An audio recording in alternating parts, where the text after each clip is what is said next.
right. Are live. Good evening, everybody. Hello, everyone.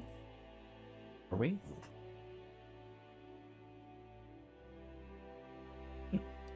I was concerned my chair was making too much noise again, but audio setup, I think, okay. If it's too bad again, like I said, I eventually something. Can't figure out where to oil, so at least not in every case. I've done a little to fix it, but we'll see. Anyway, good evening. Hello. How's it going?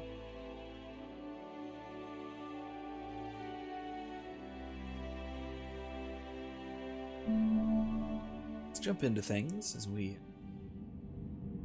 eventually ease into the evening. Ellie says I did a lot of planning today. What sort?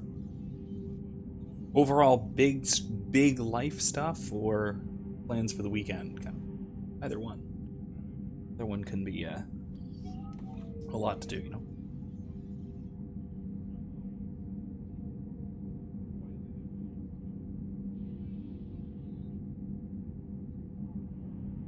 Now we do also, as a side note, we have the Mass Effect Legendary Edition coming out in which is looking to be very, very good. Weird controversies about butt shots aside, again, I've talked about before, but again, it's a little silly. It's a silly thing to be mad about, but it's also a silly thing to change, so whatever. But regardless. But that's coming out soonish. I am not going to be switching. I'm going to be still playing the original game because I'm not getting the new version, at least not yet. I might sometime down the road, but that'll be in a while. For now, I'm sticking with this one. The good old Mass Effect 3. Ellie says, I planned a girls' night, friends' Valentine's Day, days for projects with my group. Planning... Also a Zoom call. Planned a Zoom call. I thought that was more of a dial and... I don't know how the kids these days use their newfangled technology. And to be fair, I use Zoom for some things. Also, to be fair, I tend to think of Zoom as sort of already kind of antiquated technology. I've said this before. I really do think that there are other softwares that do what Zoom does just much better. Most notably Discord. Discord just does what Zoom tries to do so much better. Not gonna. It's not. Right. So if we recall from last time, we just finished resolving the problems between the Geth Quarians. Also just took down a Reaper. We just showed the galaxy we could beat him. Okay, this is planning a day to do a Zoom call. Okay, gotcha. Commander, Admiral Hackett is available in the war room on VidCom. Does he want something? I just talked to him and didn't want anything.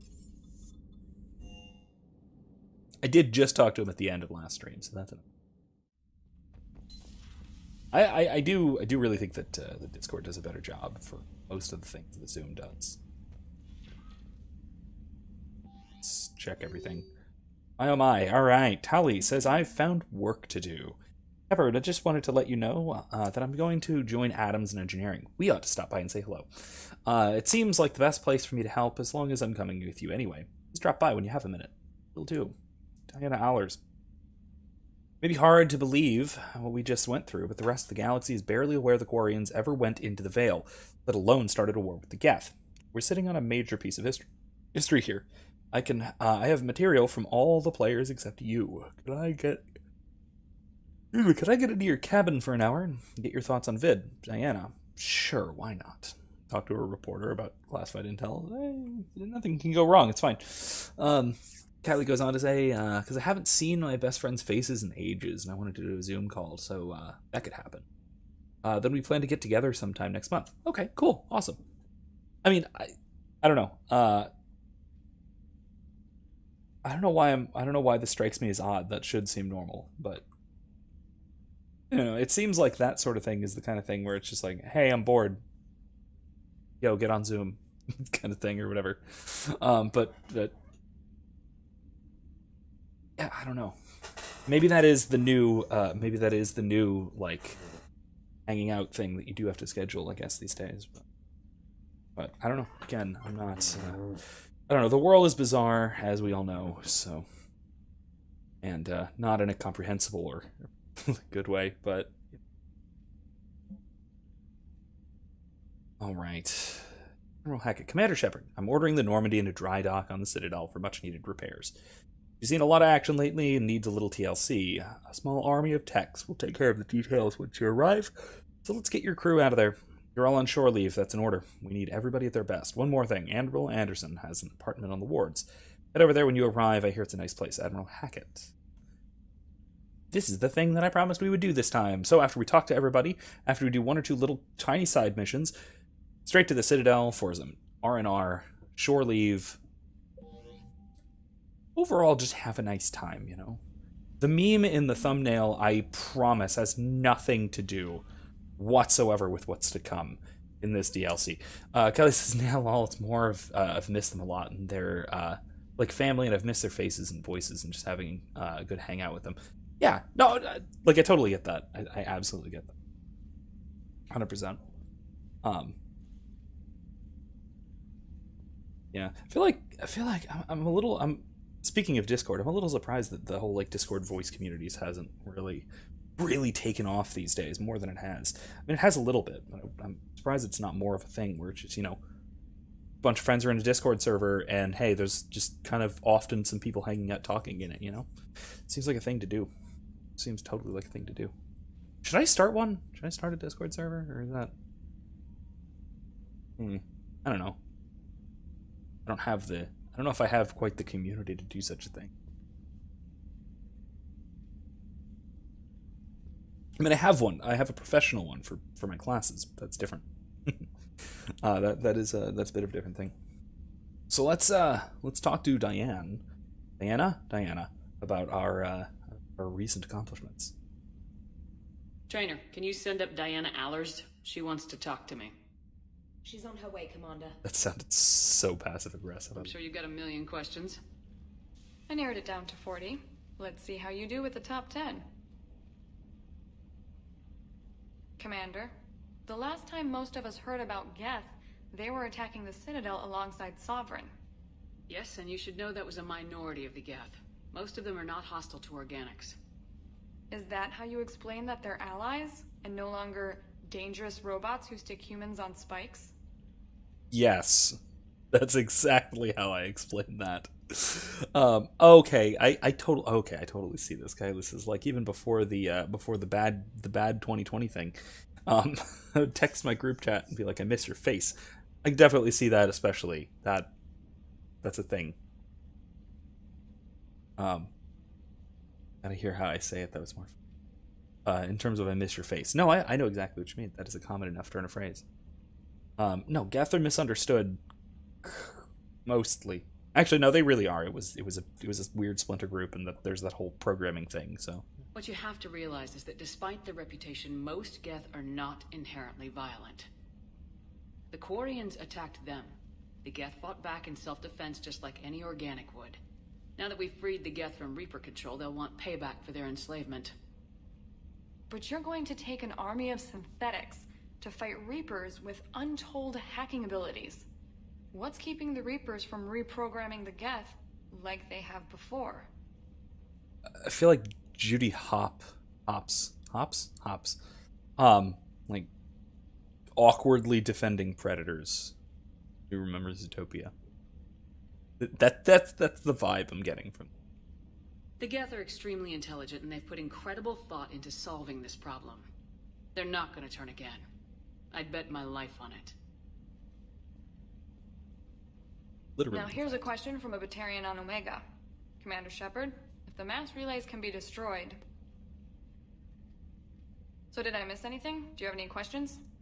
You gonna go file your story now? Well, if you don't mind. Go tell the galaxy what we've done. I could use some good news. Aye aye, Commander.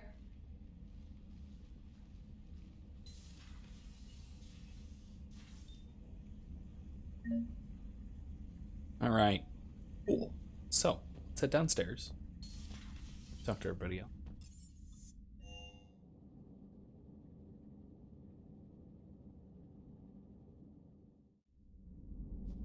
Hey.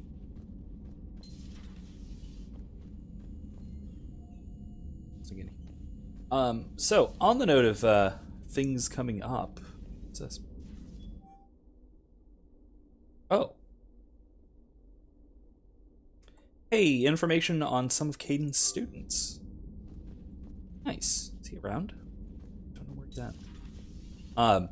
It is Mardi Gras now, and has been for a little while, but ending, sort of wrapping up tomorrow, as sort of Mardi Gras proper. The culmination of that season.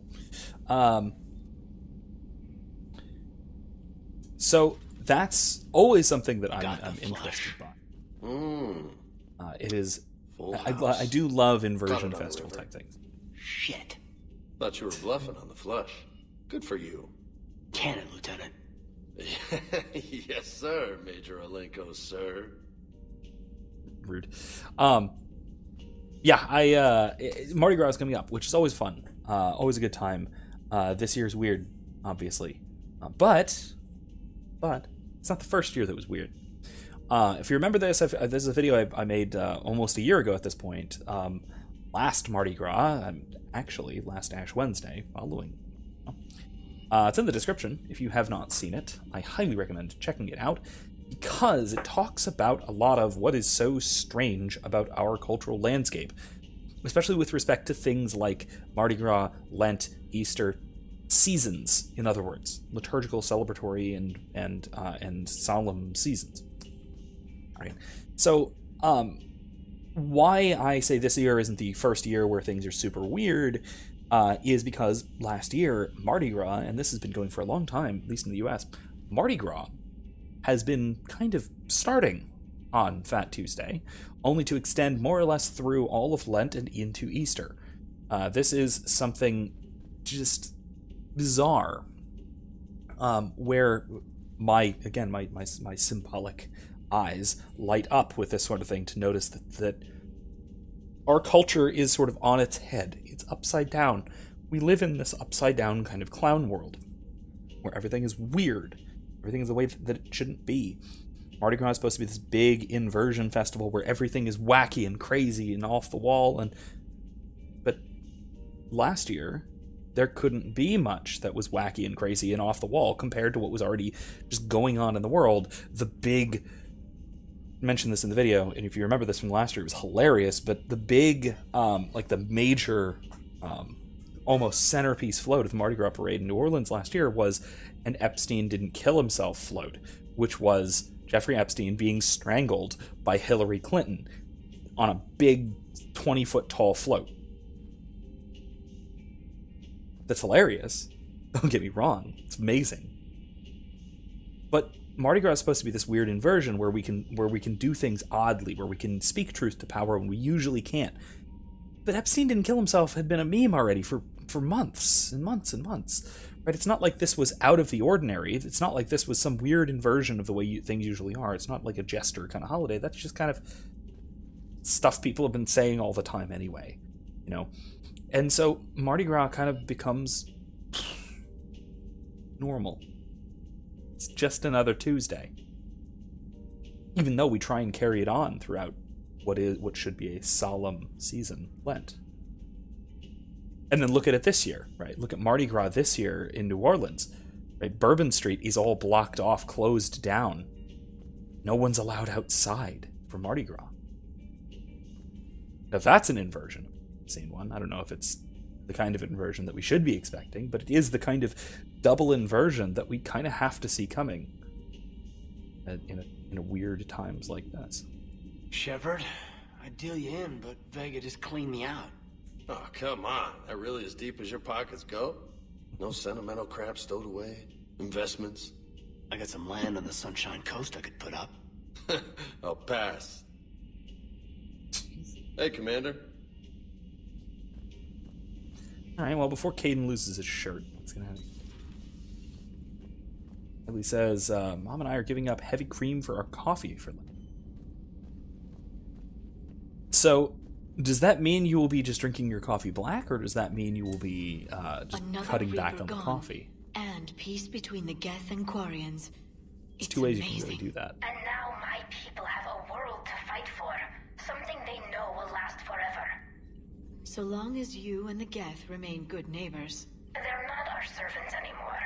I'm not sure what we should call them. Allies? Friends. There's still too many wounds on either side. But maybe one day. Nice.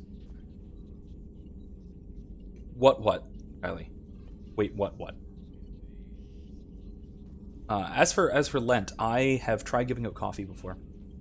Bad idea. I have a chemical addiction, which turns me into a rather unpleasant person at the worst moments. It's not something I should at this point quit cold turkey, even if I wanted to. And it is something I have cut down on at several points in time when I've needed to.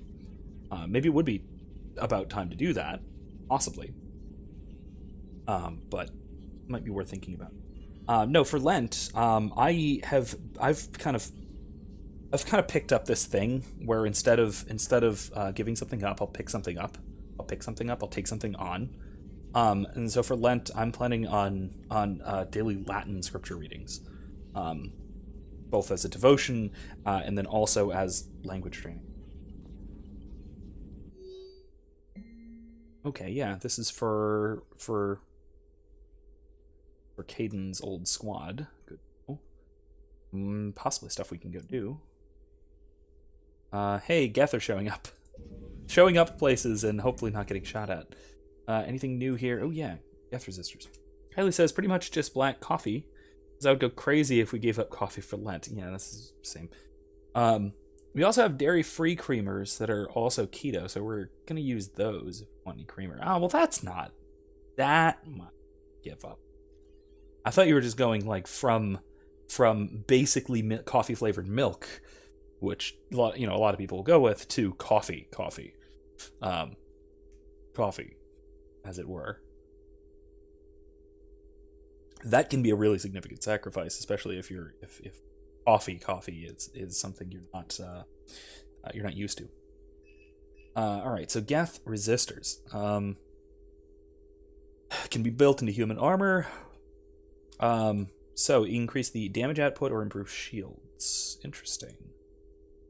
Build bonus or power damage. Let's go with power damage. We always need more power damage. Okay, data from the Geth consensus. Speed up shield regeneration or power. Ooh. I love spamming powers, so let's go with power. Well, let's go with powers. A pleasure to see you. It's Glyph. We love Glyph. Wonderful. Yeah, what scares up to you? Let's close the door. Peace between the Geth and Quarians. Who would have thought? Not how I ever imagined that would turn out. And next you'll be telling me the Krogan and Turians are cooperating. Oh, right. You managed that one too. You're a peacemaker, Shepard. A rare thing these days. Now, if you can pacify the Reapers, we'll make you a saint. And this is hate. Creamer is basically coconut milk and almond milk. So it does not destroy the integrity of the coffee like heavy cream does. So disgruntled meh sound. I'm not. You know what? I'm assuming you mean like that. I'm just guessing. In any case, I don't have a problem with creamer in coffee. I just don't like it myself. It's just not my thing. That's all. I don't have an objection to it. Unlike iced coffee, which is an abomination before the Lord and in violation of natural law, which is a half-joking argument that I could explain, I suppose.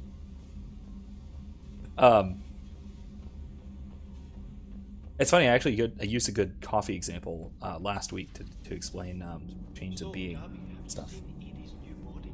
Oh, I knew this was coming. Is this you making the noise? It's an amazing work of engineering. Elastic titanium Okay. ultralight harmonic phased power cells. I'll just let you speak If first. she ever accidentally walks into a wall, there's just so much padding. Ugh, I knew it. Okay. Gotcha. You pretty much are, Kenneth. Anyway, as we were saying, I don't have, like I said, I don't have an actual like objection or problem with Kramer, or with cream or whatever. I actually really like whipped cream, like even sweetened whipped cream in my coffee sometimes.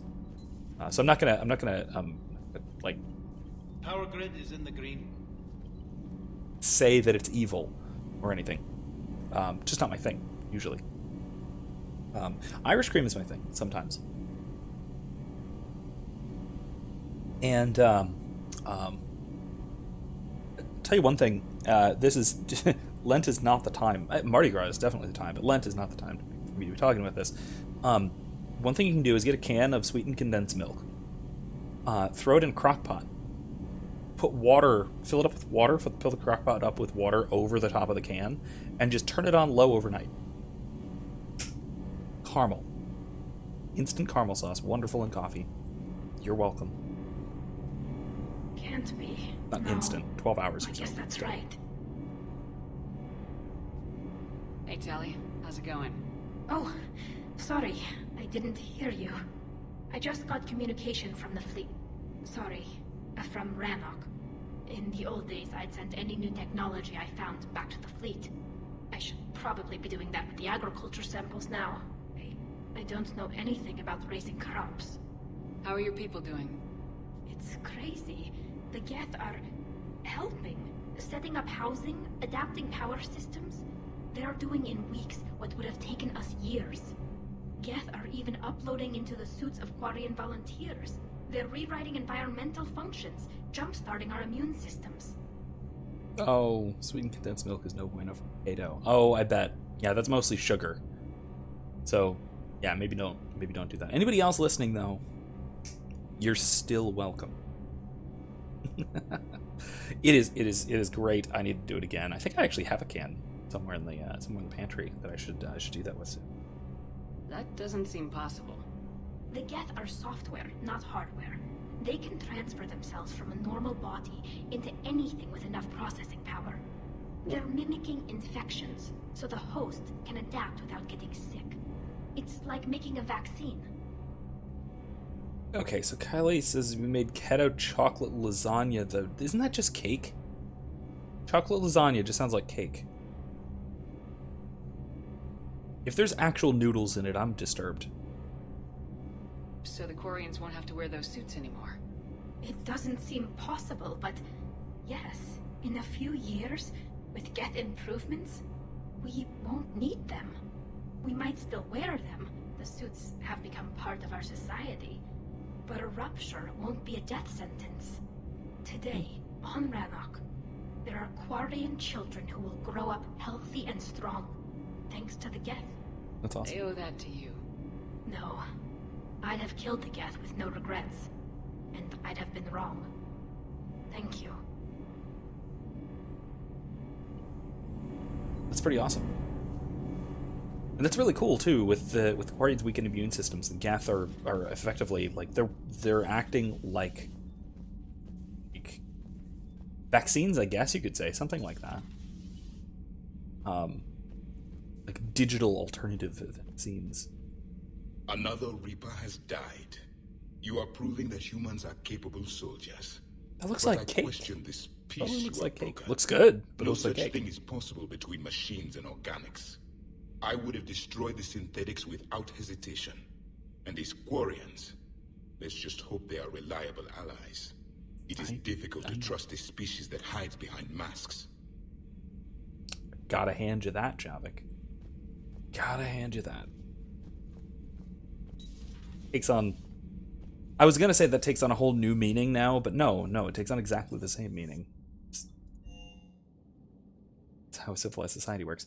Kylie says it's a layer of almond flour crust. Okay. Keto cheesecake filling, chocolate mousse, and whipped cream. That does sound good. Still, I would call it cake. not lasagna, really. I don't know if I'd call that lasagna. I would be perfectly comfortable calling it cake, and it being a very good cake. Let's see. Anybody down here at all, or is everyone else just up doing stuff elsewhere? We're just doing stuff elsewhere. All right, then. Let's see if and what we got.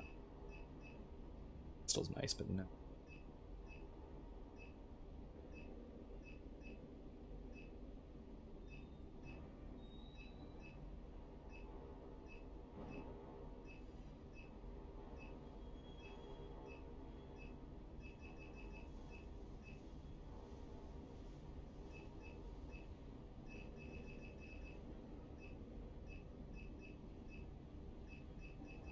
I need to really do two. Let's see. Probably not.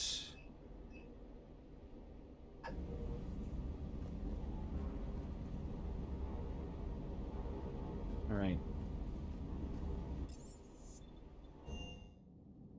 Yeah, I do think the like complete. The complete shutdown of Mardi Gras just fascinates me to no end. Because of how fitting it is to, how we deal with inversion festivals in today's society. Essentially, we don't. Either we don't, or it's just double inverted. And it's a kind of, so we have this. I found something. Hello. We have this inverted, upside-down kind of world where things are, by default, turned on their head. Very strange, upside-down, unworld type thing. Sorry, cruiser Cebium. Let's see what else is here before we go back to Scion. Oh, there's a lot of things. Okay.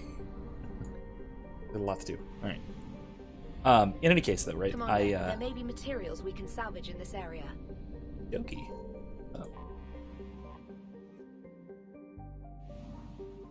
I do think that it's actually quite fitting. It's power relay. It's nice. Solar collectors, huh? I mean, don't get me wrong. It's also highly disturbing. It's backwards and upside down and all kinds of wrong, but it is nonetheless a strange and disturbing sort of fascinating that one of our only real cultural inversion festivals, Kiana, research outpost, one of our only remaining really real cultural inversion festivals, times where things, traditionally speaking, is to let loose, get weird, as it were. In a society where things are, by default, loose and weird, which ours certainly is, you don't, right? Such a thing is not out of the ordinary. It can't be out of the ordinary, and the whole point of the thing is for it to be out of the ordinary. That becomes a problem. Uh-oh. Oh! Hello. That's a lot of Reapers in the... This is the L-Core home system, I think. Evasion successful. In the middle of Asari space, away from a mass relay. Anyway, but I think it's like I said, fascinating in a really unsettling and disturbing sort of way that that this inversion festival of Mardi Gras is effectively shut down.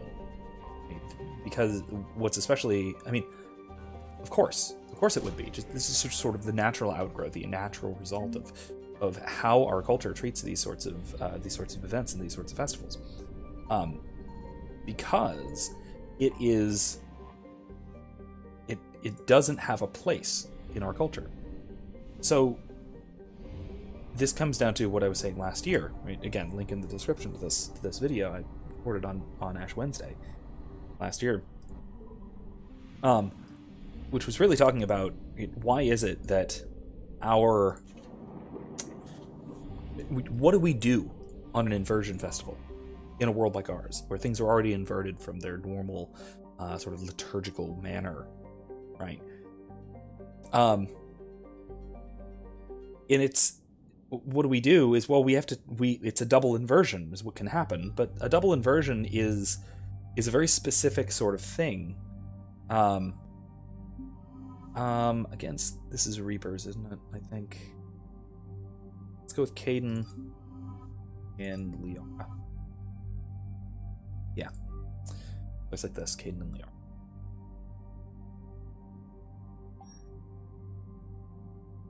Still Blood Dragon. Still love that Blood Dragon armor. Oh, jeez. Why? Why is my equipment switched? Then.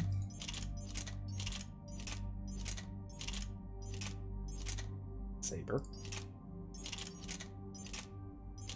Tempest. Locust. That's it. Scorpion Locust. Yeah. Arc Pistol. Not.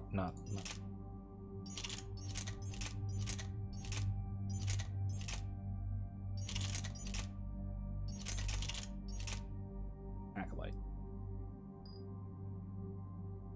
He's mostly going to be using the left, so that's fine.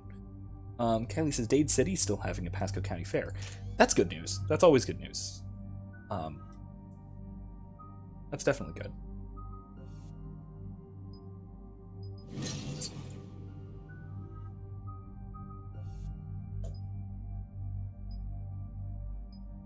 Or weaken them.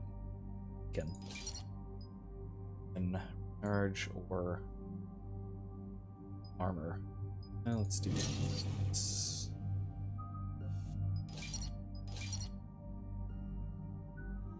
I don't have enough. I need 2 more points for this, and I'm max level, so I get nothing. Nothing. Oh well.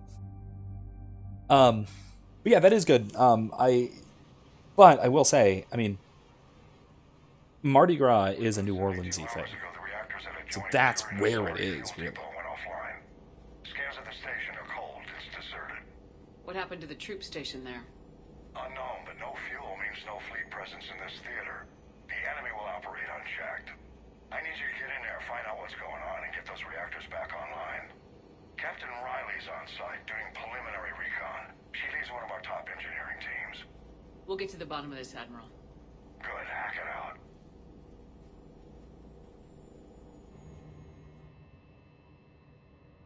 Commander, Corporal Nyrek reporting. Captain Riley is on point waiting for you. Okay.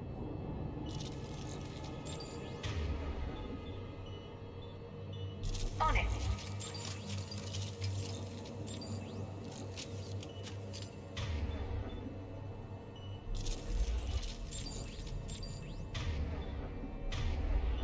Right. Okay, let's check around first. There seems to be some nice armor bits and things before we actually get into the what we need to be actually doing here. But yeah, I think like New Orleans is Mardi Gras. Mardi Gras is a New Orleans thing, even if we have such things right here elsewhere. Radiation. Confirming. Toxic radiation cutting access to most of the grid. Survival in hotspots not possible. Okay.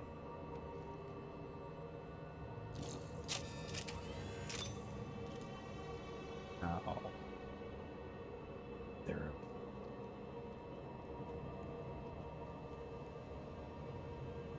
There's Reaper barrier engines around here somewhere. I need to find them. Take them out before I actually do anything. There it is. See that? Yeah, got it. There's a couple more. Find them though. Look around. I'll keep an eye out. Way off there in the distance, so. A treatment plan for chemical burns. This is pretty detailed.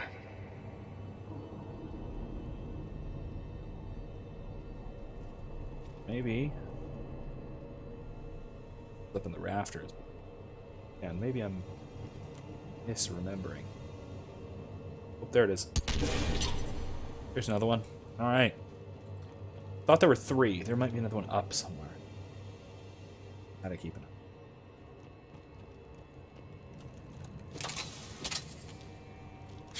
Shep's eyes looks like she's freaking out. Yeah, it could be. I mean, on a very apparently quite creepy space station, at least by the music. The music is telling me to be scared. Nothing else is telling me to be scared, but the music sure is.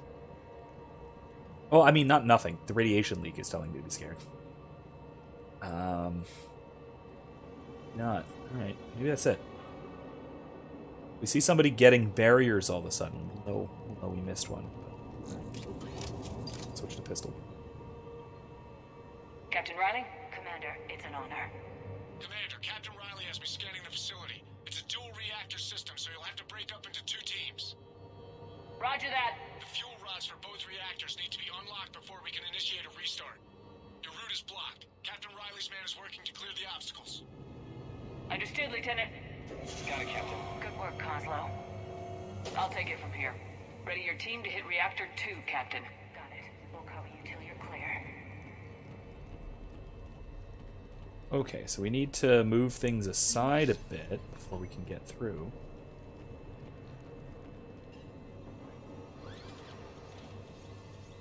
I see.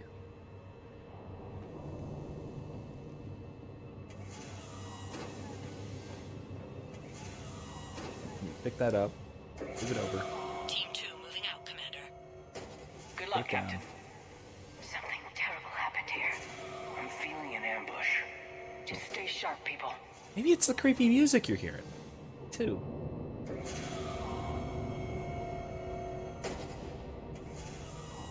Is that it? No more? Alright, cool. That should be it. Looks like we're good to go. I have a visual on the fuel rod control, but radiation is blocking access. More of the Same barrier. situation here. I'll find a way to vent the area.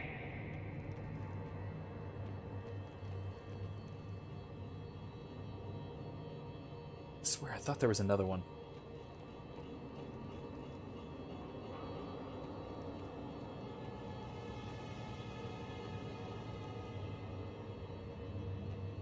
There it is.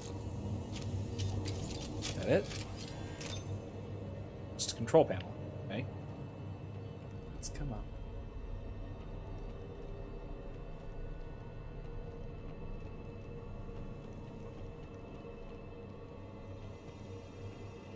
Guess maybe there wasn't another one.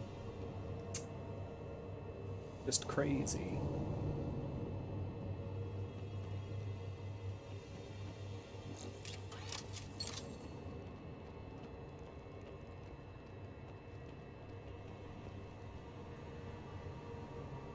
Oh.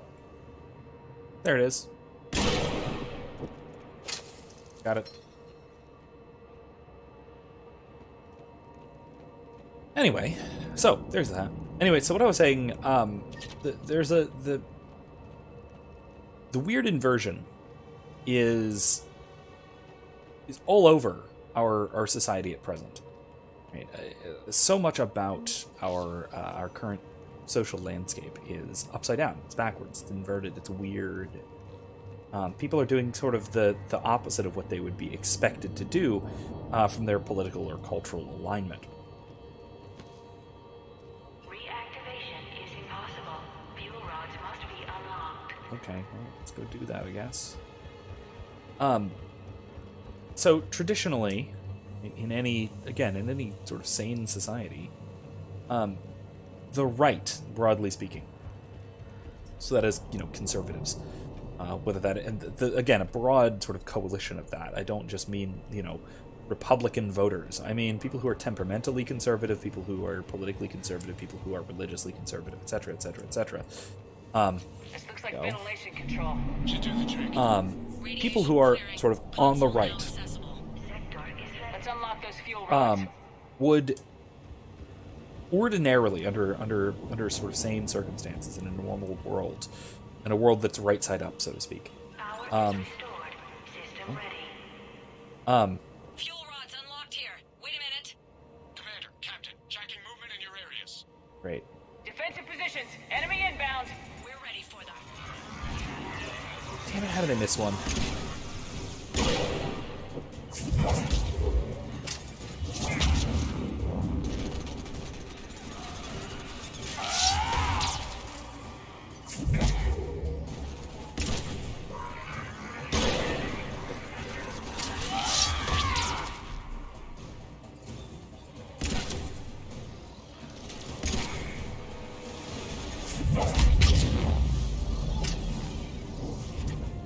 But people on the right would be the ones who are sort of... Okay, so, symbolically speaking, the right, whether that is politically, whether that's symbolically, whatever that might be, the right in general tends to stand for order. Whereas the left in general tends to stand for freedom. And this is, again, imprecise, but this is general and symbolic, right? The excesses of the right are typically, we see, in terms of an excess of order. Too much... an excess of order, so right, too much tyranny, right? The Galactic Empire, if you will. Whereas the excesses of the left are licentiousness.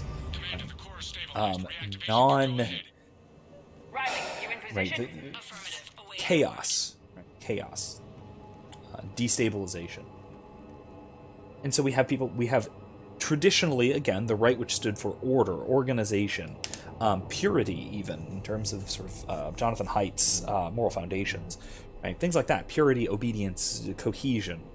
Whereas the left stands for freedom, autonomy, all of those nice, good things. And each side pushes and pulls against one another, and we have something like socio-political balance, because any given society needs a right and a left. Any magnet needs a positive, negative pole. Every person needs a left and a right hand, or whatever. This is weird in an inverted society like ours. And again, this inversion realistically happened in the last 10 years. Give or take, sometime in the last 10 years. If I had to put my finger on it, I would say the actual real turn happened around 2015, maybe a little earlier than that, but it's around then. Where the left, politically and culturally, became the holders together of order, and the right became more and more concerned with freedom. Freedom from tyranny, freedom from oppression. What in the world? Who just shot me? Alright, really?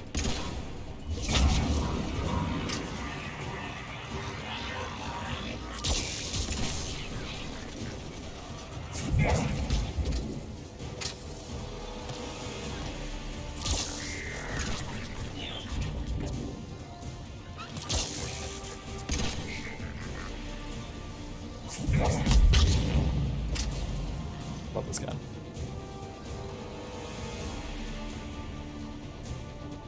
Is that it?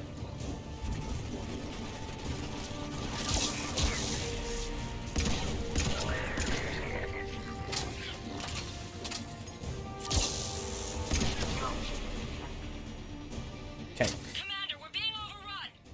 Position indefensible. We're not gonna make it. Help time. Hold tight. One of my people is coming. Roger that. Caden, help him out. Liara should be good with me. Well... No, Liara, go for it. Liara, get them to safety. Right away. Use Caden. Yeah, especially with that.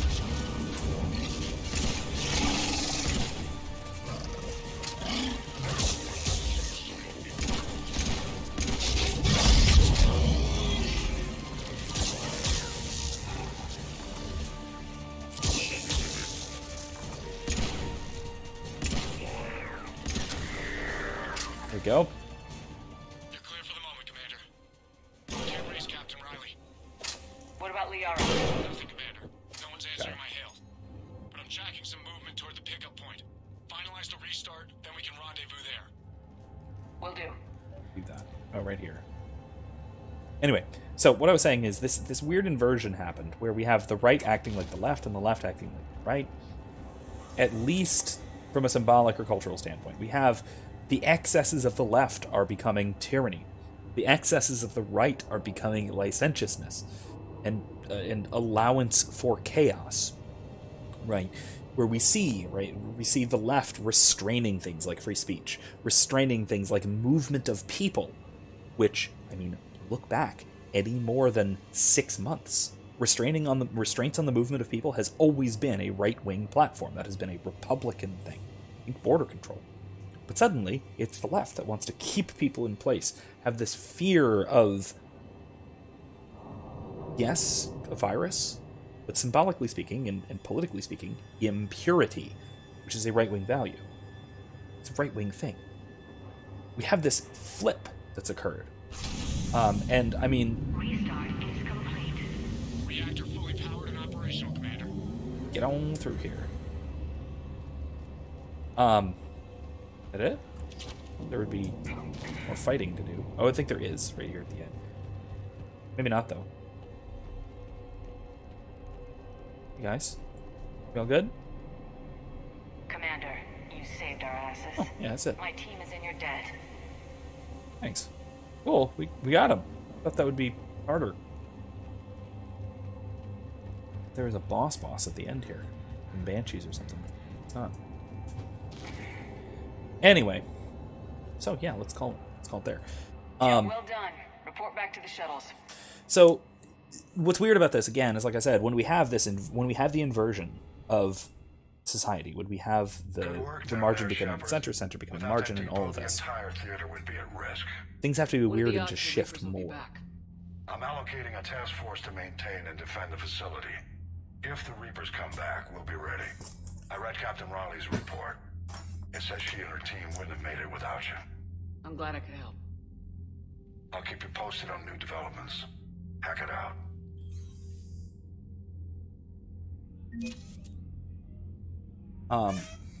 After the stream, I'll put some more things in the description about the whole double inversion thing.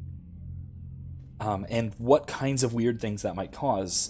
Because again, I think in this case, what we see is, the margin, the outside of society that's weird, that's different, and that keeps society changing, keep things from becoming stagnant, has become the center, has become the organizational center. It's become the organizational center, and the previous center has flipped and is on the margin now, trying to destabilize this new societal order, and that's causing people to act in very, very strange ways. Tally says, I've been getting a number of requests from people wanting to join my engineering team. Seems that everyone wants to serve on the Normandy now, and to think the Admiralty Board tried to humiliate me by calling me Voss Normandy. I talked to Adams. He seems eager to add more experts who could help improve the ship's performance. I've added their details to the crew manifest. Cool, so we'll check that out.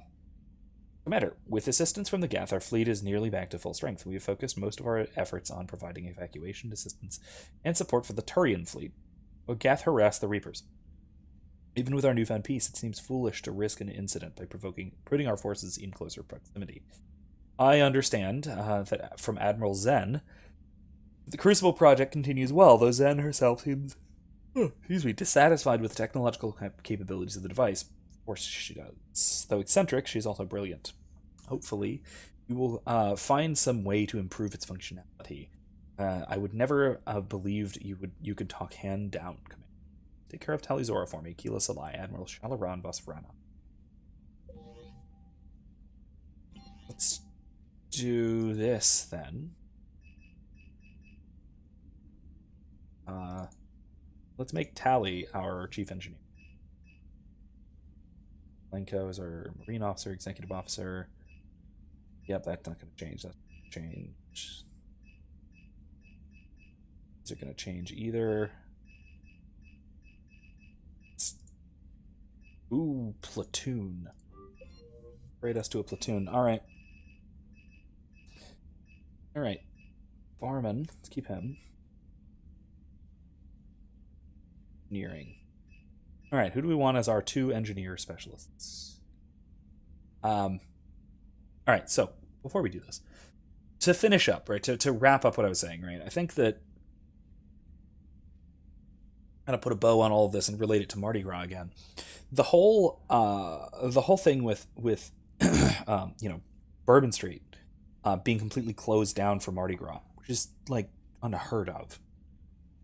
It's the kind of thing you see when the center becomes both excessive, so when there's an excess of order, but then especially also when it's inverted, right? When things are strange, when things are mixed up, not the way that they ought to be, right? Because again, if you have just a tyrannical center, it can accommodate for abnormalcy because it's part of the normal order of things. When things are out of whack, when things are different, when things are strange, things have to stay the same way that they are, which is, this constant progression, this constant change. When things gets mixed up and changed and wacky, the way that they do in inversion festivals, we can't have that. It's dangerous. So again, this is exactly the kind of thing that I maybe should have expected going forward when I made that video last year, was a kind of pushing away of the margin, kind of pressing out of the civic center those things which are odd and strange and individuated. That is, like I said, that is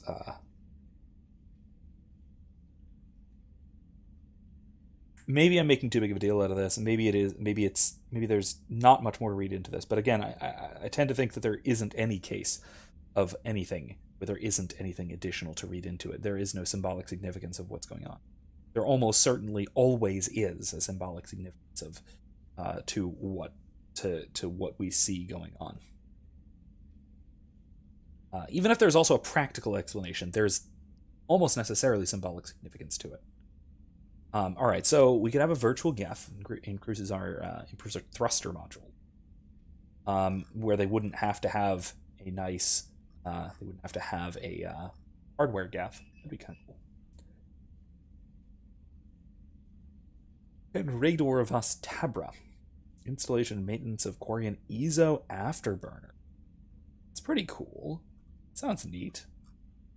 Technical schematics. Oh, this is the guy we helped from Omega. We gotta hire him. Absolutely. To improve both engine speed at Sublight and FTL. You get to repay Shepard's kindness, and Rador was one of the first to volunteer. Cool, absolutely. First of all, yes, Ken, you're on. You're on board. We have one more engineering crew, so we can pick another one. Zaro Ves Alscor. Improved performance of the Argus planetary scanner. Meh. Control fleet. Companies. All right. A geth, an actual geth. Armax defense system. Okay. Mils Karam Vas Jophis. Again, Armax defense system. The planetary scanner. Geth. Systems. All right, let's go with the virtual geth. Helios thruster module. Yeah, that sounds good. Virtual geth and the Quarian we helped on Omega. Heck yeah, sounds good. On crew specialists, who do we have? All right, no, that's fine. Equipment.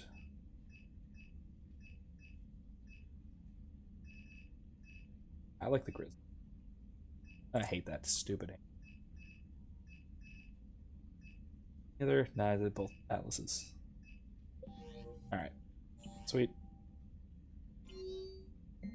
Accommodation for Captain Riley. Oh, the one who we just helped out. Absolutely authorized. You did a great job. Alright, cool. Fully crewed the Normandy. Alright, cool. Let's go check downstairs, check that out. Hearing. See how Ken and our virtual geth are doing, and then we'll skedaddle on to the next mission, which is shortly. Do you ever feel awkward being the only Turian on the ship? I don't know. Should I?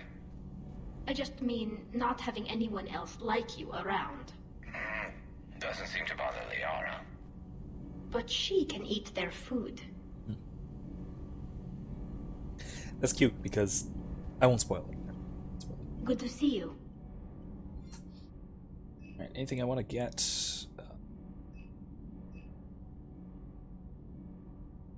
Yeah, let's definitely get that. Kind of expensive, but it was totally worth it. Let's not... Again, like I said, I don't think they do much for us. Definitely the Afterburner. At least I got Fallout Boy song stuck in my head. I'm sorry. There's nothing I can do about that. There's really nothing I can do about that. I mean, what I might ordinarily do is give you advice to listen through the song all the way once. That often helps me get a song out of my head. Admiral Hackett is available in the war room on VidCom. Either that or it makes it worse. So, it's kind of a toss-up. The alternative would be to get other songs stuck in your head. The problem is, if I start playing other songs through here, they will probably take my stream down because that's, it's little copyright type stuff. So, I can't really do that. All right, so I apologize in advance. Let's let's go to the Citadel. Yeah, let's do it.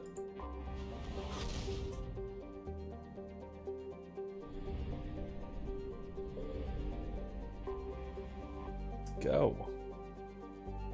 Doc, and let's go to Anderson's apartment, which is where we're supposed to hang out and check out while we're here on the Citadel. Actually, no, let's go to the Alliance docks, because I want to go shopping first. I know, I'm so sorry. I'm so sorry. You're cleared to dock, Normandy. Do you need ground transport? Let's walk around and check things out. I'll handle it. Yes, Commander. Ellie says, lol, it's literally the most random of times. I'll go through a cycle of listening to songs I used to listen to in middle school as an angsty teen, and they'll be stuck in my head for weeks. I don't do that enough. I should go back and listen to some of my teenage angst music. It would basically just be the soundtrack for Tony Hawk's Pro Skater 2. Oh yeah, stuff I have to give to people. Yeah, let's just go through. Not here. Embassies, no, not really. For the Spectre office, I do need to go. So I think I need to go just about everywhere. I've got your briefing, Private. Let's fill you in before the squad arrives. Holding area? No, it's just James and Zaid, who we've already talked to, so I don't actually need to go there. I do need to go to the Commons for a couple things, so I'll go. The Alliance is posting us to an ESO mine. Yeah, like I said, my sort of middle school teenage angst music was just the soundtrack for Tony Hawk's Pro Skater 2. Recognized. 1 moment, please. Which rocked, I tell you what. I was big into skateboarding, but I sucked at it. So because I was so terrible at it, I would play the video games as a power fantasy. Myself feel better about sucking at it.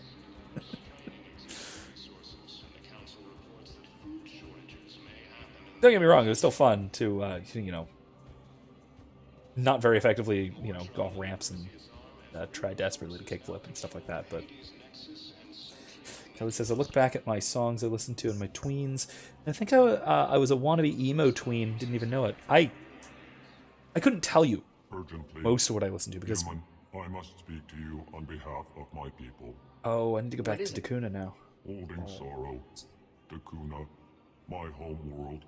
I'll have to do it later. The Reapers have come. Holding sorrow, our warriors are under siege, but your forces can rescue them. Urgently, please. All the other races have turned us aside. We're definitely gonna after shore leave because we're ordered in dry dock. Damn, we're staying. Yeah, most of my like high school music that wasn't band stuff. Most of that was on MySpace, so I have no access to that anymore. I thought about sort of recolonizing MySpace in this age of social media tomfoolery, but I don't know. How do your people fight? Proudly, with VI-assisted infantry, our soldiers carry heavy weapons into battle mounted on their backs. Amidst pride and shame, our enemies have called us living tanks, as well as names less flattering. Badass. I so want to see that. Alias, I don't know, is it making a comeback? Not to my knowledge, no. It's barely functional as far as I know, unfortunately. There are other social media platforms floating around, like alternatives to the big ones. There's MeWe, which I'm on. I actually really like MeWe because it's basically just Facebook as far as the format goes. Except without the weird algorithmic boosting stuff that Facebook does to promote the things that they want to promote. So MeWe is great. There's Gab, which I've heard good things about. It's a very well-built infrastructure. The problem is that it's basically Twitter, and I hate Twitter. As far as the interface goes, how you follow and connect with people, it's basically Twitter, and I hate that. And then there's Parler, obviously, which got shut down and may be back at some point. It's kicked off of Amazon servers for complete bullshit reasons. But maybe back at some point. But again, it's another Twitter clone. The formatting for it's basically Twitter again. I don't like that. And then there's a few others like Telegram. Telegram's more or less a private messaging app, but it's got groups and things as well. So that's slightly more decent. I'm not on that one, but I've thought relatively hard. Anyway, yeah, let's definitely help with the L-Corps. I'll take the Normandy as soon as we after shore leave. Relief. Thank you, Commander. Small hope. Perhaps we can evacuate some of our civilians when your forces arrive. Anxiously, I will remain here for news. Please hurry. Takuna burns. Look, I filled out all the forms you requested and jumped through every hoop. And the emotionlessness there of the L-Corps, that they convey everything through the prefixes. It allows for it. Again, it makes me almost want to see the all L-Corps performance of Macbeth that keeps getting mentioned of the 2 and 3. Position. Oh, right. Hey, check that out. Oh, man. Looks like we missed some stuff. I'm disappointed. I definitely want the Black Widow at some point. I will get around to getting that. But not yet. Wraith. I'll get around to buying the Black Widow once I have a lot more money.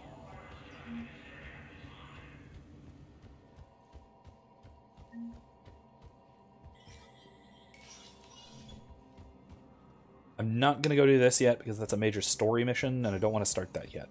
We're on shore leave. It's supposed to be relaxing. And relaxation in an RPG means shopping. Speaking of, where's WizKid? Someone message WizKid.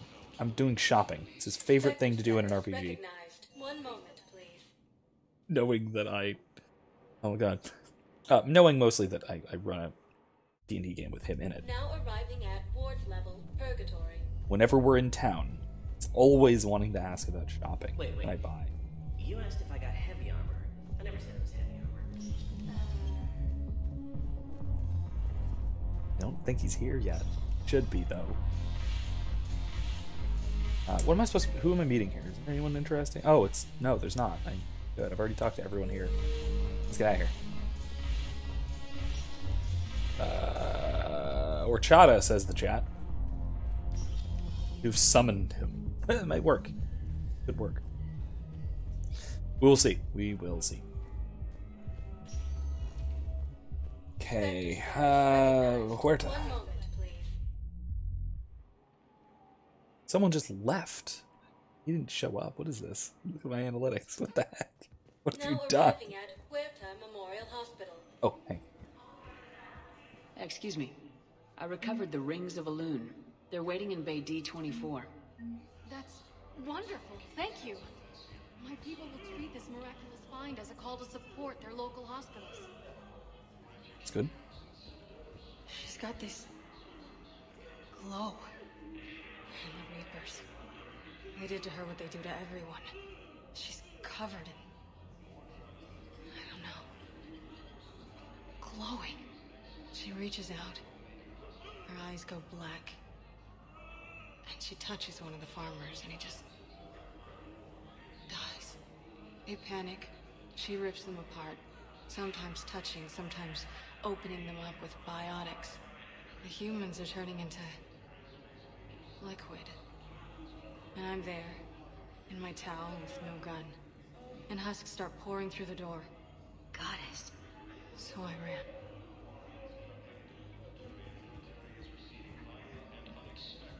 It's horrifying. I think she's talking about basically an early stage banshee. Again, it's just...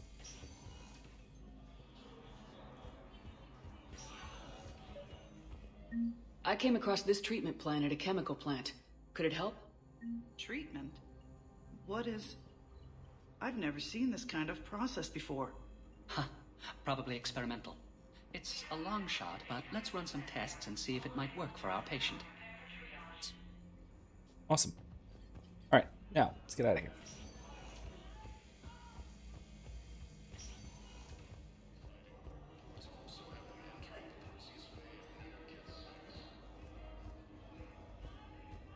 She's not going to continue the story just yet. Come back later. Spectre status recognized. Presidium Commons. For the shopping. Ah, Kylie's also summoned him via Facebook. Well, let's see. Now arriving at Presidium Commons. Welcome to Kanala Exports. Ooh, an eel! Yes! Let's get an eel. Cultivating serenity is possible even during time. Welcome to Elcos Combine Arsenal Supplies. Ooh, ship models! Oh man, it's my favorite bug-looking ship. Oh, I love it. I love it, yes! Erica says same. Man, everybody's bothering him. That sounds good.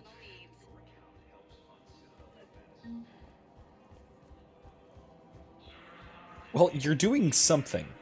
I suspect he may be just some kind of, you know, metaphysical entity, so to speak, because my number of viewers chart is just going, like, spazzing out completely. So who knows? I pulled this from a Geth jamming tower. Maybe you can use it. How the hell did you... Oh, never mind. He's in the process of materializing, I take it. I'll have my people run with this. When war comes back here, maybe we can save more lives. Alliance forces were able to restore power to a vital fuel depot on site. Well, Kylie wants to go shopping, but she's broke. Ah, college. And also, you know, still. I get it. I'm not a big going shopping guy anyway. Not like, I don't know, going shopping for me always seemed like an expensive hobby. Welcome to Nosastra's Good Huntings. Same with going driving, you know? Like going out for a drive seems like an expensive hobby to me. I mean, it's not really compared to some other things, but still it's nah. Thank you for shopping at Welcome to Cipertine Armory. I feel like I'm just mostly searching for fish.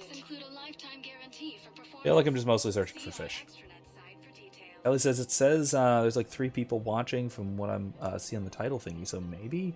Yeah, it does, but then it also said like 3, 2, 5, 2, 6, 4, 3. It's jumping all over the place on mine, so... Or maybe it's glitching. It could be just glitching. Who knows? Who knows? It does that sometimes for me. Could be someone had to hit refresh, and who knows? Hey, Tally. Of course. We can have ships at the colony in 36 hours. Do you need medical support? No, evacuating the colony is more than enough. Thank you, Ambassador. Ambassador? I'm coordinating actions for the fleet while we're here. Evacuating colonies, bolstering Turian defense lines. Huh. I think it was right here. 3 years ago to the day.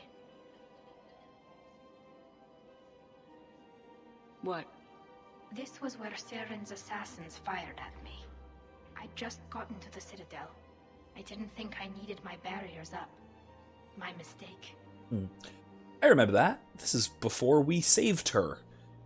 She was having some trouble at this point. Then she went off to to get in contact with Fist to work with the Shadow Broker. Again, out of desperation, Saren's assassins were going after her. The Shadow Broker's people were going after her, or I guess Fist's people were going after her. And then we helped. Alice is like, I just saw some Harry Potter decals. I want to put on an electric mixer, and I want.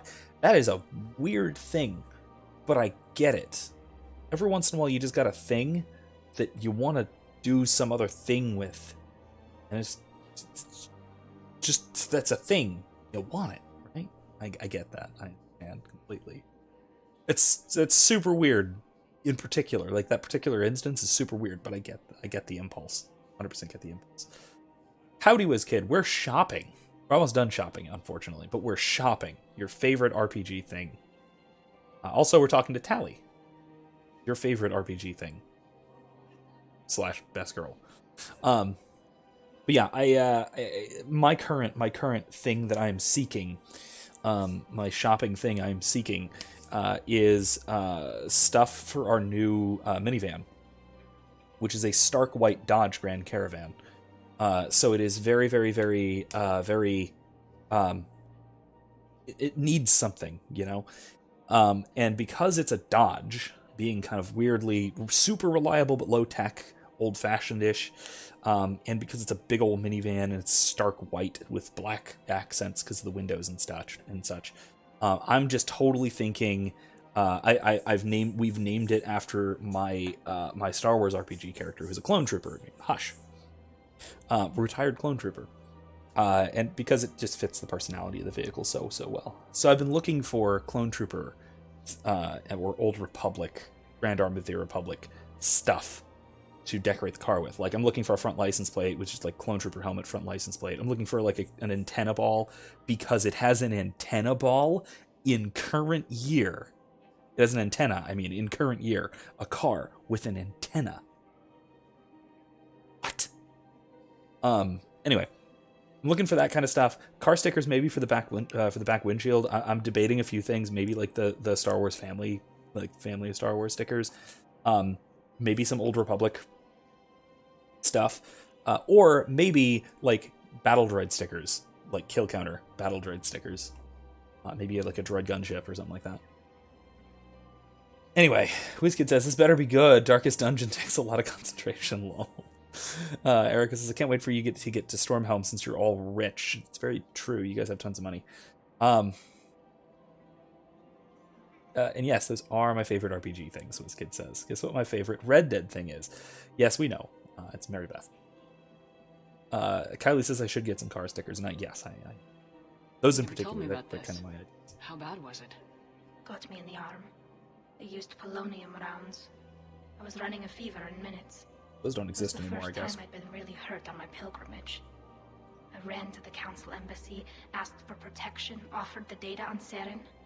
The Turian clerk called me Soot Rat. He threatened to have me tossed off the station if I didn't leave. I wish that clerk could see you now. He just did. That was him back there. I don't think he remembers me. Snap! I kind of want to be sassy and remind him. But no, Tally's grown up. That's awesome. Yeah. WizKid says racist Birdman. As usual. No, that's Tally's grown up so much from this, throughout all of this. That's wonderful. It's delightful. And you're assisting him in spite of that. This war is He's too risen big over for all old of that. grudges. You showed me that. We're at peace with the Geth. I can't waste my time on a Turian who made me angry. Besides, it all worked out. I made it to the wards. You found me. Happy ending. And now the Turians will get the aid they desperately need. I nearly reminded him who I was. Made him apologize, rubbed his nose in it. Maybe he and I both needed to grow up a little. The difference is that you helped when it counted. Thanks, Shepard. So did you. WizKid says, Mary Beth is honestly goals. So sweet, so wholesome. Yeah, darn it, I just remembered. Because we are going into the Citadel DLC, That means formal wear at one part of it. That means that god-awful, absolutely heinous dress. Because I did not remember to install a mod to change that stupid, stupid dress. I hate that dress so much. It's so awful. Whatever, it's fine. Whatever, we'll live.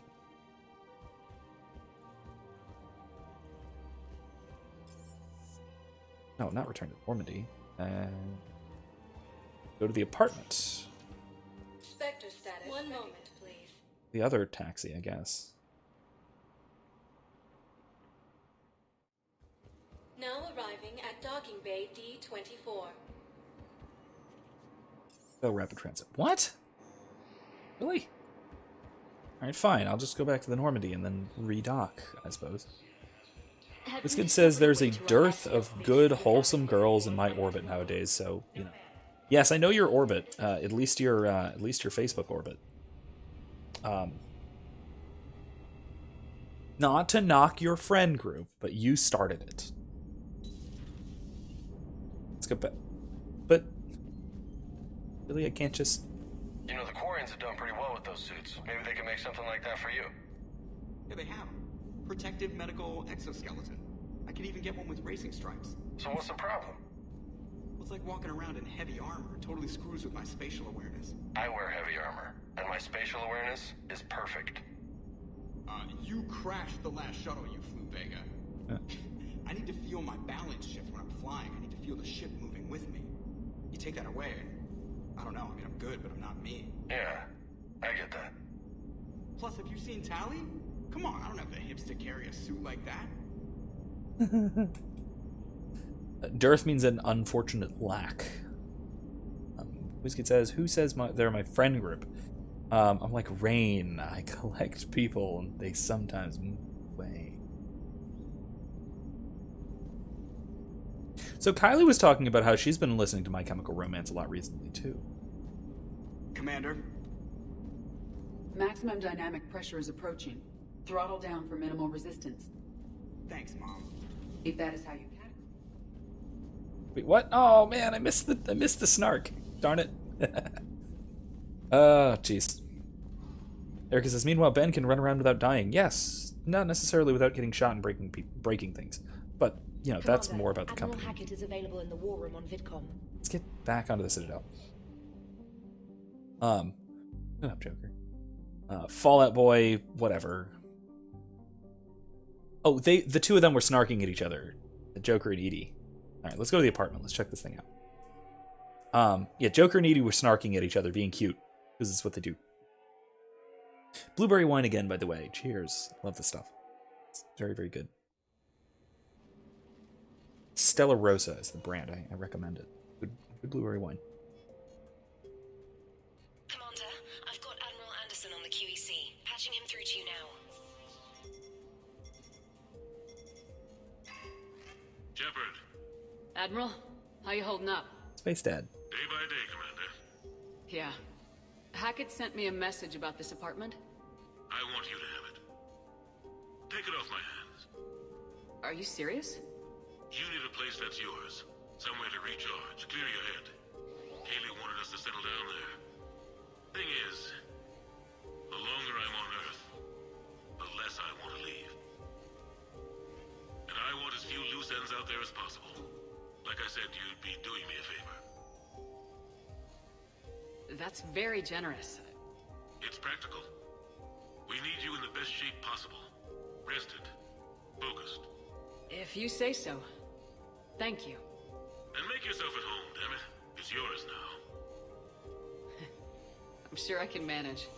Okay, good. Been meaning to do that for a while. I'll talk to you soon. Be careful out there, Anderson. You too, Shepard. Nice. This is a nice place. WizKid says, speaking of which, Rain, just finished the Wicked books. Really good, back before Subverting Expectations was always done poorly. Kylie says, oh, we went to Sparacia, where... They were all yesterday. Their new chocolate blueberry wine.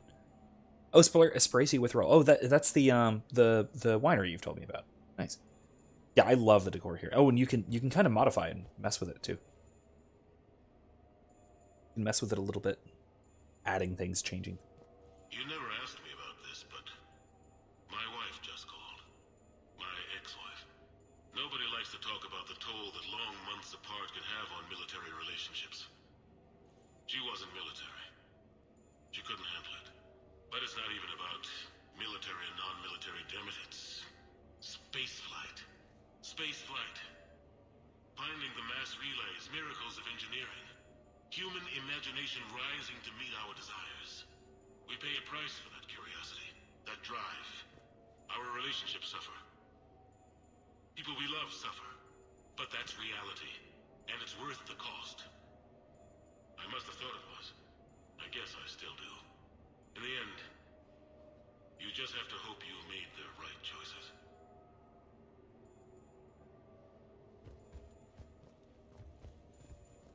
The Normandy? A brand new ship. My ship. You don't forget that moment. The first time you're standing there. The whole crew looking to you for direction. Unforgettable.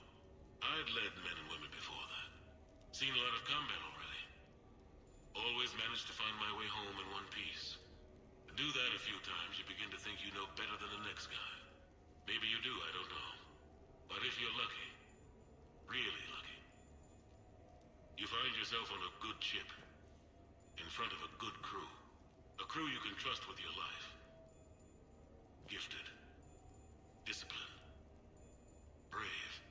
All of them. Eager to set sail into the endless black ocean. I still remember my XO asking what my orders were. Shepard, I said, let's see what we can find. That's awesome. That, man. That is so, right, everything about that is like Starship Captain at the best of it, right? That reminds me so much of some of those wonderful little brilliant moments in Captain's logs from Star Trek. Like that's the kind of stuff that you'd totally expect to hear from a Kirk or from a Picard or even from an Archer. It's great. Anderson might be my favorite Starship Captain. Just maybe. Embarrassing moments? I've got more of those than anyone will ever know. Only way to learn something. But if I had to pick one to share, I had just gotten promoted to N7. Full of myself. King of the castle. Found myself buying drinks for undesirables in some rundown bar in the wards. They toasted my recent promotion. Hell, they would have toasted Batarian slavers if it had got them more drinks. About the time my money ran out, my new friends turned on me. I was outnumbered. Things didn't look good. My plan to get out of there involved lots of punching. Well, that worked for a while. Then a table hit me. Or I fell down.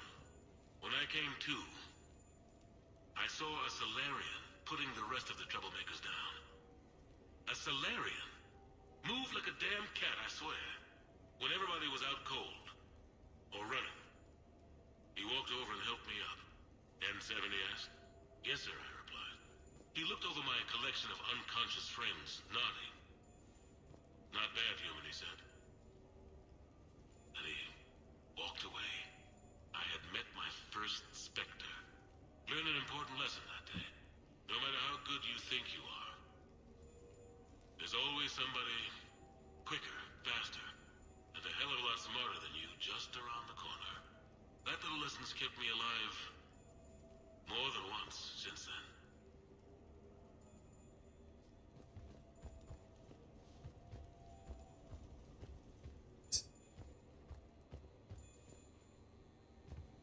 We've got our smart refrigerator. Sure, I can talk about Commander Shepard. Deep topic. There's been a lot written about the Commander, but most of it isn't true. People are quick to judge. They don't know the whole whole story. I don't even know the whole story. But I know the woman. Worked with her. Fought with her. Trust her with my life. Shepard's had some rough patches. Who of us hasn't? She's been forced to fight a lot of battles alone. God only knows how she got out of some of that. Makes your head spin. Thing is, you never heard a complaint. Never once got, "No, sir, I can't do that." She never hesitated. Few people know what Shepard's been through. I'd like to think I come pretty close. And I worry sometimes she forgets. There's a whole bunch of people who lose sleep over her getting back home. Maybe it doesn't need to be said. Maybe we're too dumb to say it. Soldiers like the commander are rare. Women like Shepard, even more rare.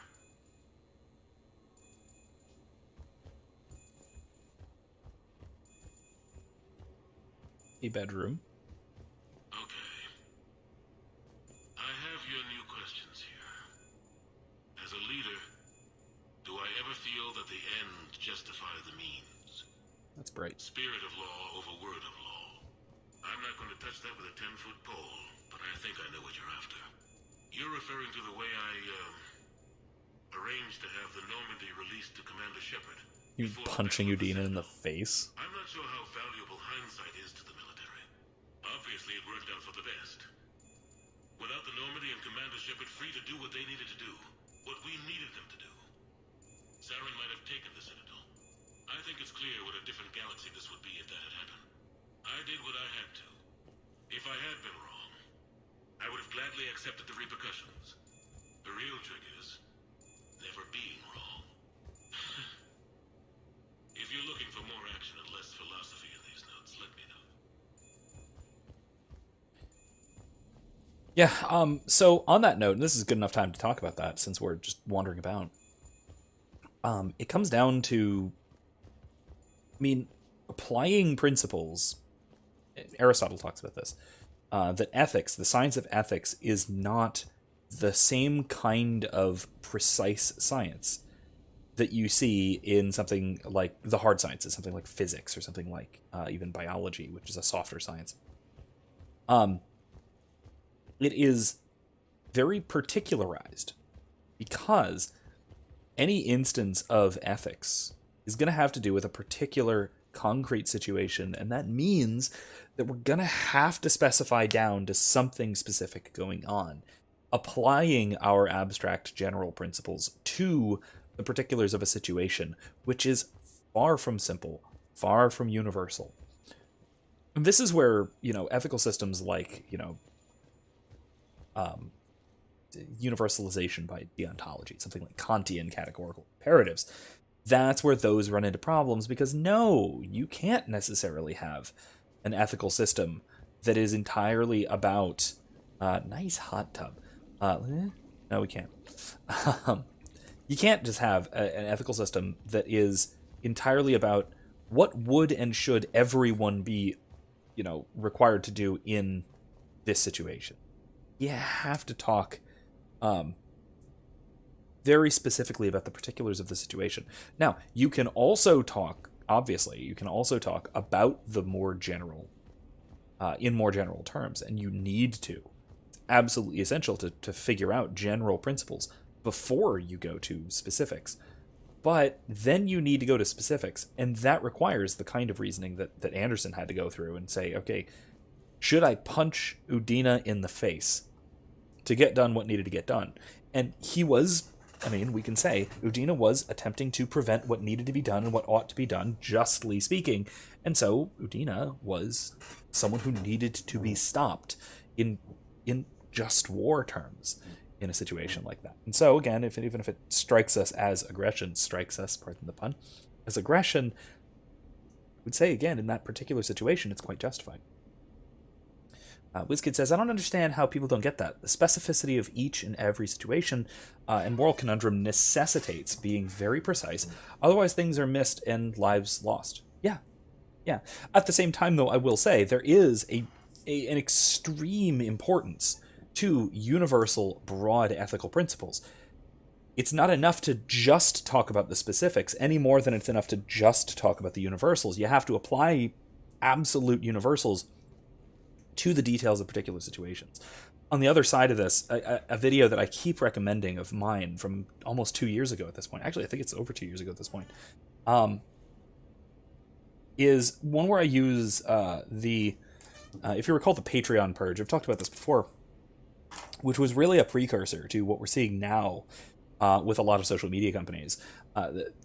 Patreon just sort of arbitrarily, arbitrarily enforcing or not enforcing community guidelines, that sort of thing. And essentially what they did was they only had specificity. They didn't have abstract universal principles. That becomes as much or more of a problem as relying purely on the abstract, purely on the high level kind of, without specifying. So that's the other side of the danger. Just saying, do the right thing is not a principle, right? That's as abstract as you can get, but there's a gap in there of universal principles that then need to be applied. If it's just applying to concrete situations, if it's just looking at individual situations, that's definitely. So again, I'll put that in the description if you haven't seen it. If you haven't seen it, again, I highly, highly, highly recommend looking into it, because I use Patreon as an example at that time, and I talk about some particular practical stuff there, but for the most part, I'm talking in general about the importance of universal ethical principles. I used it to teach my ethics class at that time. So, again, highly recommended. WizKid continues, like, there's a place for universal principles, but you cannot rely on precedents to accurately include every permutation in a given problem or situation. That's simply too much variety involved. Yeah, so that's the opposite, right? That's not relying on universals. That's relying on former particularities to try to abstract from particulars to universals rather than figuring out universals and then specifying. Right? That's what you have to do. You have to abstractly figure out your universals and then specify them to the particulars of the situation, rather than saying, all right, here's a situation. It's like this previous situation in which I said this. So this situation, it's similar in those respects, so I should say that. That's not thinking, right? That's doing what an animal does. That's just comparing particulars to other particulars arbitrarily. That's not abstracting to universals and then reapplying those universals. That's not using human reason. Right? It's purely inductive. There's no deduction happening whatsoever, which the two have to fit together, right, in order for human reason to actually get off the ground. This is a big pet peeve of mine. It's one of my problems with scientism as well. Scientism does just the same thing. It tries to fully rely on the particulars without abstracting to universals in the interim. Say, bugs me like crazy. You asked me to talk about the SSV Normandy. On another note, as commander of the Tokyo, I was consulted on the Normandy's design and on board for her initial training exercises. The average person probably doesn't know that the Normandy was a joint project with the Taurians. Acting CO, but we all know that. Eli Xander, was no diplomat. She ran out of patience with Taurian posturing and politicking during construction. The chief architect of the drive core, Octavio Tatum, and his team of Taurian engineers were in the CIC for final training exercises. Tempers flared when Xander pushed the limits of the stealth system, waiting to vent the IES well past what Tatum was comfortable with. I tried to calm the situation, but it still ended with the Taurian scientist in shackles and a human-Taurian fistfight at Cora's den later. Funny now, when I first laid eyes on the Normandy, it's not very funny. She was the most beautiful thing I'd ever seen. Day after that training run, Admiral Wright found me on the bridge. She's yours, he said. Can't trust her to Xander. Send me a list of crew from the Tokyo you'd like, and prep for your first mission. Short command thanks to Saren. Still, one of the highlights of a long career. This kid continues. It just speaks firstly of human laziness. Secondly, the inability for those in power to fully grasp just how complicated, multifaceted all systems really are. Yeah, Hayek's fatal conceit comes to mind on a very, very similar note. The Taurians. Ooh, wow. I might not always see eye to eye with the politics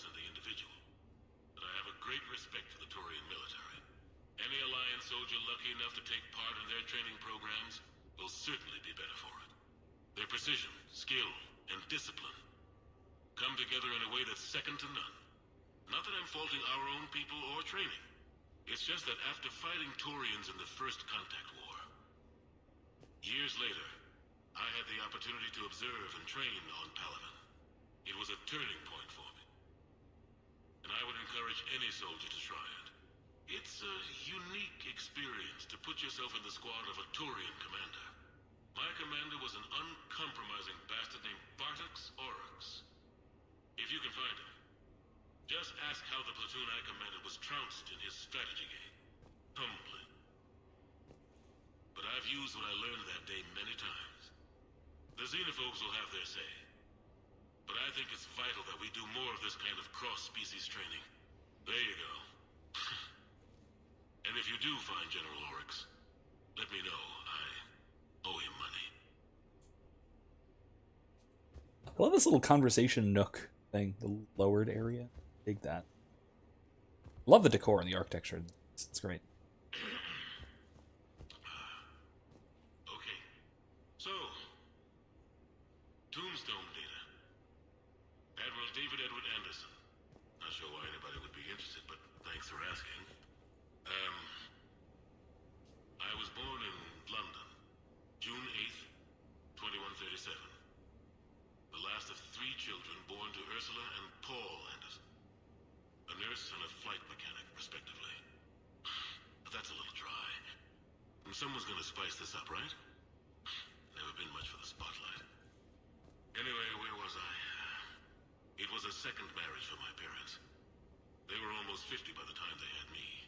My mother worked shifts, so my father would often take me to the base. While he worked, I watched transport ships and fighters take off.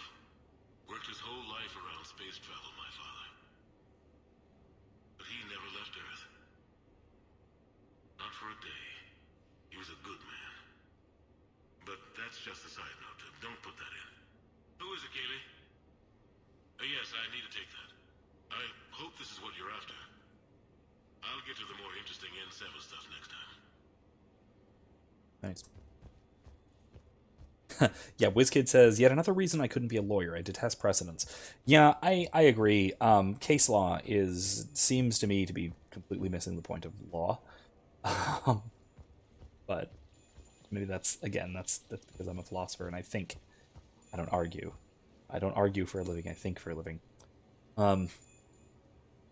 But yeah, this is actually funny. There's a professor of mine, great guy, brilliant philosopher. Not the nicest person, but that's kind of what I like. Kind of part of what I like about him. But he was a trial lawyer for years, but had to quit. He quit his job. He quit his very lucrative job. Went back to graduate school. Got a PhD in philosophy because the way he put it was he was constantly being paid to make bad arguments, to intentionally make arguments for conclusions he knew were wrong, but that he had to make the case and actually win the case. And it was like a kind of intellectual prostitution. I get it entirely. It's actually similar to I initially when I initially started college, I was in pre-law. I wanted to be a lawyer, but then I met a lot of lawyers and I understood what law was gonna be like. It was gonna be like a lot of that. Ran like hell, and it helps that I fell in love with philosophy just like that. First philosophy class, I knew that it was what I wanted to do with the rest of my life. Despite it not being at least not as potentially lucrative. But again, I couldn't do that to myself. No, it's the nasty business intrinsically. A few months ago, I had a chance to sit down with one of Earth's most decorated soldiers, Admiral David Anderson. He was kind enough to answer my questions and talk about his career. Today, the Admiral is on Earth, leading the defense of our home against the Reapers. I punched her once. We have no communication with him or any soldiers on Earth, but we can't what they're doing for us. Tonight's show is dedicated to all of the soldiers out there, fighting and dying to keep us safe. Admiral Anderson, today marks the 30th anniversary of the N7 program. Can you describe your first day of training in this now famous program? The Interplanetary Combatives Training Program is all business from day one. How so? We're given basic gear, then separated and stranded on an asteroid with no nav data. The test ends when the last person runs out of oxygen. Sounds daunting. What happens to the ones who run out of air first? Out of the program. The best N7s can survive alone, but work together to survive even longer. That's very impressive, Admiral. Deep space survival training. That has to be so difficult. All of it would take such strength of character. Well, just plain strength. But then you seem like a strong person. I'm sorry, is there a question in there? Well, does the program make the man, or do you think you Such a were born journalist. for this? It's a bit of both, I suppose. Every soldier reaches a point in their career, sometimes more than once, when they are asked to give more than they ever thought they could. That moment is the test. I've seen men and women, almost sure to fail, persevere long past the point of breaking. That experience changes them. Others, with all the gifts and abilities, fail in that moment. Sometimes they pick themselves up and carry on. Sometimes they're just done. What about you? What was your moment? I've had a few, none of which I'd like to share. But I think the toughest tests are still ahead of me. What makes you say that? Call it a hunch. Soldier's intuition? Something like that. Do you trust your intuition? I mean, do you follow your heart over your mind? Well, it depends on the day. No, I suppose if I were to be honest, I do trust my instincts. The problem is, war isn't orderly. And the enemy is never predictable. Even the most experienced veteran is going to find themselves in situations they haven't trained for. In those instances, and there's more than I'd like to admit, your instincts are the only thing keeping you alive. That, and the men and women you're fighting beside. But soldiers are only as good as their leader, isn't that true? Yeah. A good leader can make an okay squad great. A bad leader, well, war tends to make examples of them. What makes a good leader, then? A good leader is someone who values the life of his men over the success of the mission, but understands that sometimes the cost of failing a mission is higher than the cost of losing those men. That's a terrible line to have to walk. Yes, it is. But war is a terrible thing. Thank you for your time, Admiral. Thank you. The remainder of this interview was to take a more personal look at Admiral Anderson's life. It wasn't finished when the Reapers invaded. We can only hope that the Admiral and the soldiers under his command survive to tell us the rest of their stories. I'm Khaleesa Al-Jilani. Thank you for watching. I mean, it was really listening. I wish they'd had some visual in there, but WizKid said, "Oh, I can argue. It's just one, I hate the skeeviness of lawyers. Same. And two, hate how deranged our justice system is. I feel similarly to politicians and want to kill them all. In Minecraft, of course." Kylie says, "At me running from biology straight to psychology." Yeah, sometimes you just kind of find what you love by finding what you don't. That's how it was for me. That's how it was for you, right? That's how it is for a lot of people. Yeah, WizKid says, on to your point, WizKid, yeah, it's,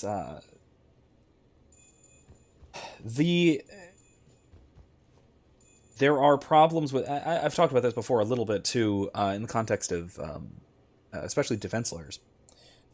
who know that their clients are guilty but still have to put forward an adequate defense. And I get the need for an adequate defense, but I also, right, knowingly defending a guilty party, especially if one does so successfully, and especially if one does so through sort of unjust or underhanded means, really speaks to who you are as a person. And yes, I am talking pretty specifically about Hillary Clinton. No, it's fine. I got a few minutes. First contact war? Yeah. I was there. We have a notice over there with the ding dings. First for a lot of us. I remember one night early in the war, strapped to my seat as our transport approached the LZ. Everyone was dead silent. Just the sound of breathing. Good men. I trained with all of them. We were always joking and horsing around, but not this time. Just the rattle of the shuttle. And that heavy breathing. Everyone was thinking the same thing. We're off to fight alien invaders. Aliens. Think about that. We all grew up wondering what was out there. If we were alone in the universe. Now we knew. We weren't alone. And we were in trouble. So there we were. About to face an enemy as different and unknown as we could imagine. I knew I had to say something, keep the men relaxed. So I turned to the soldier beside me, Hendricks, I think, and asked him how his mother was doing. Fine, he said. Why? Because I heard your mama so ugly the Marines thought she was a Turian. Almost shot her. I got a few smiles. Then Hendricks turned to me and said, Hell, Anderson, I heard it was a picture of your mama that started this goddamn war in the first place. Scared the Turians shitless. Everyone had a good laugh at that. And the boys fought great that night. Sometimes that's all it takes. A joke, a pat on the back. Just a little reminder that everything's gonna be okay. Nice. Camaraderie and all that, you know? It's great. This kid says, same Kylie except from anthropology. My head was way too much in the here and now to worry about digging around in the dirt like Daniel Jackson. First of all, nice Stargate reference. Fantastic. Love Daniel Jackson, which makes me love that show. I get that. At the same time, I'm even more cerebral. Anthropology is way too concrete and here and now for me. As a philosopher, I kind of go up further than that sort of thing. And then Kylie says, I read a paper about that once, Vince, to defend a killer. I mean, I can PM you if you like. I'm proud of it. Yeah, I'm interested to see, because it's a difficult question, especially in an adversarial trial system. What is to be done about that? And I mean, sometimes it may just have to do with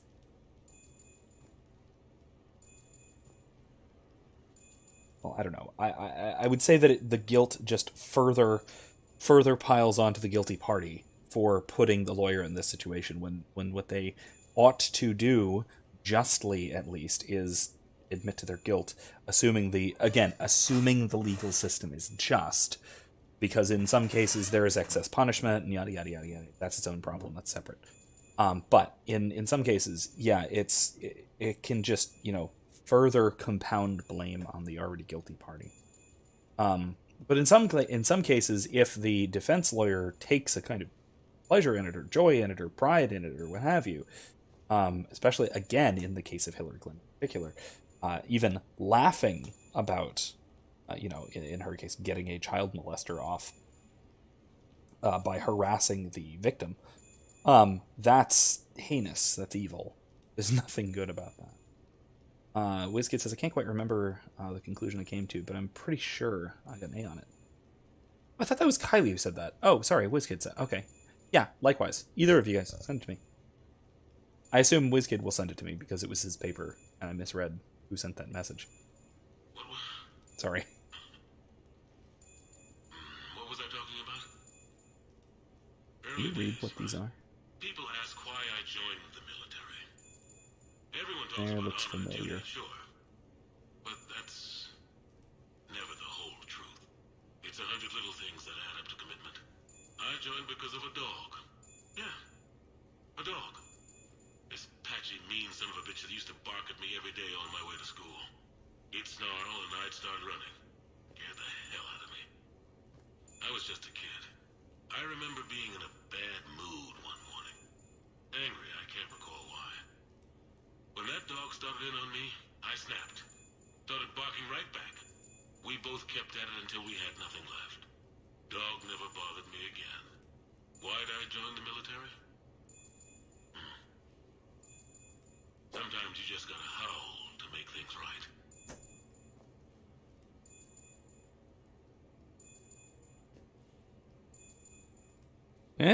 Maybe. One right to the right of Shepard's head. Looks like at least this typing. This type style. I mean, it's obviously not this book. This book came out after this game came out. But, or after this DLC came out. But, it's probably Oxford University Press, though, because they use that standard formatting. I love stupid little things like that, noticing crap. Anyway, that's it. That is all of Anderson's messages for us. Oh, and we switch stuff. Oh, no, we can't yet.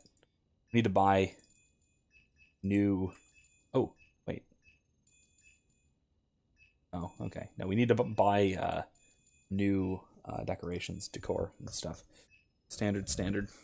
Okay. Alright, well, let's see what's at our private terminal. This thing that's been chirping at us for this past half an hour. Alright. Okay. Well, let's do this first. Ken. Commander Shepard, I don't know if you remember me, but you helped me leave Omega and continue on my pilgrimage. Just wanted to thank you for everything you've done for my people. After I left Omega, I returned to the migrant fleet with some discarded engine schematics I've found. I've been working to apply them to some of our ships. We recently had a major breakthrough and begun outfitting them into our drive cores. I know I can never fully repay you for what you did for me, but I have volunteered to serve in the Normandy. Maybe that's a start. Keyless ally. Ken. Awesome. Glad we hired him. Alliance Commander, Elcor Extraction. This is something that we can do, and we will. We'll do that next. Deploy the fleet. And, hey, Shepard. I've got a few things I wanted to go over with you. With the Normandy and Dry Dock, I figured we could meet up at that Ryusei sushi place down on the wards. I hear it's the best. We did have sushi. Friday? We finally went, which was very nice. I was glad we got to. At Saki. Not this place. Cool. So let's do that. Let's go meet Joker for sushi.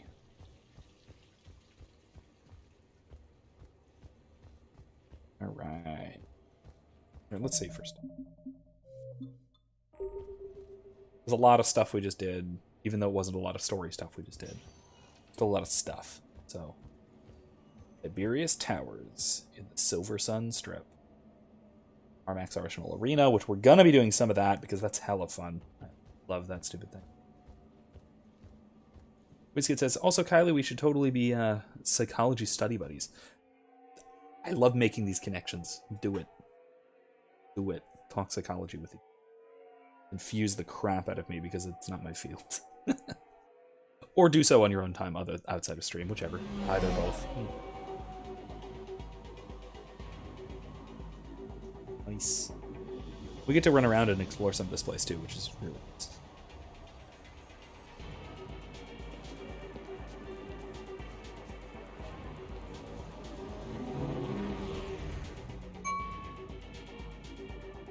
That sounds good.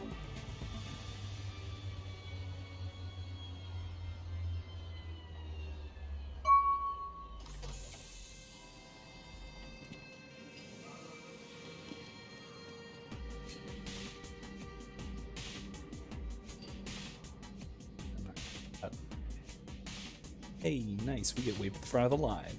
Everyone gives us dirty looks. Yeah. Love being the Shepard. Ah, Commander Shepard, your table is ready. It's joking time. I love this.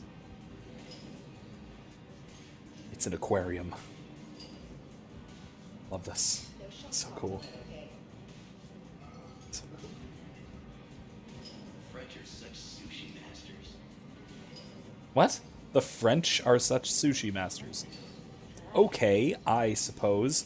Kylie says if you start a Discord thing with the main people who come to the streams, We could talk about psychology and just random stuff. Yeah, you know what? I will think about it. Tell you what, I will think about it.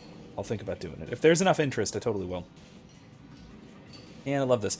Is this one of those things where you can pick out the fish you want to eat? Because that seems kind of extra, but still pretty neat. Hey, Shepard, not bad, huh? Sup, Sushi Joker? place is serious. Like, French guy at the door serious. Only had to save the galaxy twice to get a table here. You seen the line outside?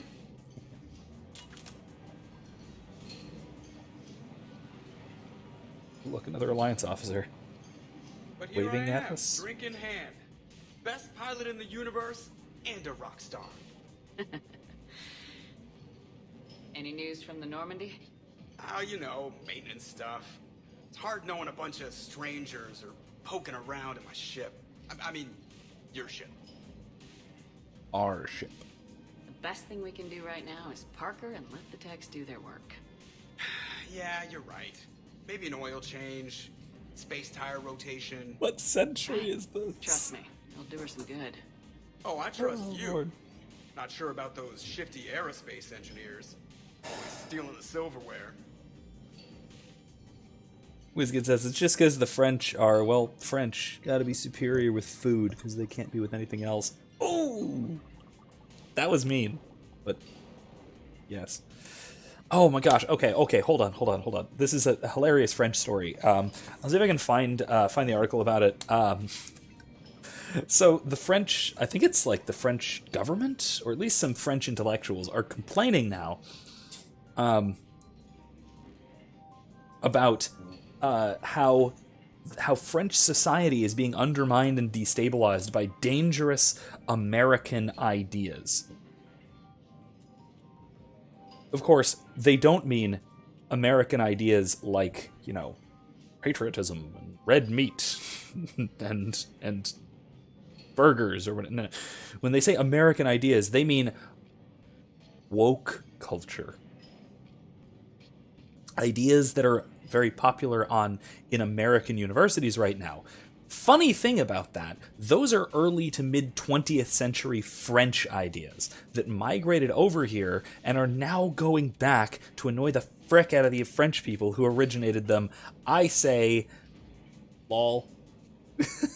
That's hilarious. That is absolutely hilarious to me that they're blaming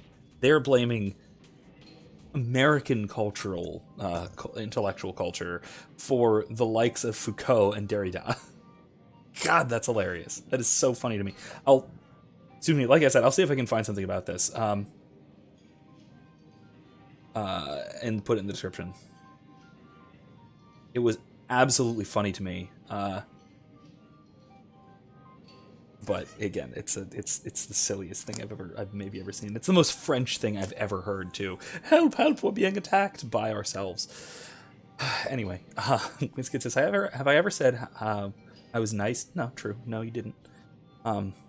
It's just so much fun to frick with them. Yeah, it's true. Kyla says, I mean, any food from any part of Asia is the best anyway, so that's true.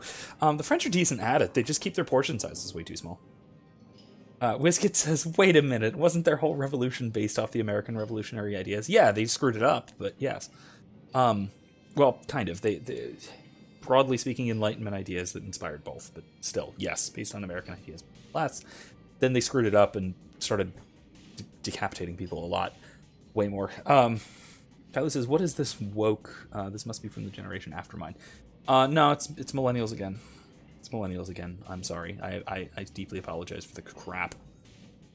It's the generation slightly before yours. We ruined everything, but just thought you should know. Wizkid says, oh, it's so like them, ignorant of the realities of their own past and all the stupid things they've forced on the world. Yeah. French Revolution was a complete dumpster fire, Kylie says. I agree, it certainly was. Turned and bit itself in the ass, too, which is exactly what we're seeing here. Wokeism being, just broadly speaking, how do I define wokeism? Help me out here, Wizkid. Help me define wokeism. How the heck do I define, or anybody else too? How the hell do I define wokeism? Wizkid says, oh, I wrote a paper on that little debacle too, in the French Revolution, I take it? If you're interested. I mean, I like the idea of smaller portion sizes, because America has way too big of portion sizes. No way! I love having enough food to eat for 3 days. I'm Italian, though. That's what we do. I only know how to make enough pasta for 10 people. With a family of 4. Well, one of whom can't eat yet. Ooh! Michael got his first tooth yesterday. He has a tooth. I'm so proud. Let someone else do the work for once. Hackett's orders. You're on shore leave. Yeah, whether we like it or not. I'm sure you'll manage. I may need a drink that comes with an umbrella. I'm the first human Spectre. I'll get you 2 umbrellas. Awesome use of power, boss. 100%. So, your email said it was important? My email? I'm here because I got a message from you. The hell? I didn't send anything. Commander! Excuse me. Sorry. Line's business. Erica describing Michael's first tooth. Bottom front tooth. Barely poking through, just the really, really sharp parts. Commander Shepard, I'm Staff Analyst Maya Brooks. Alliance Intelligence.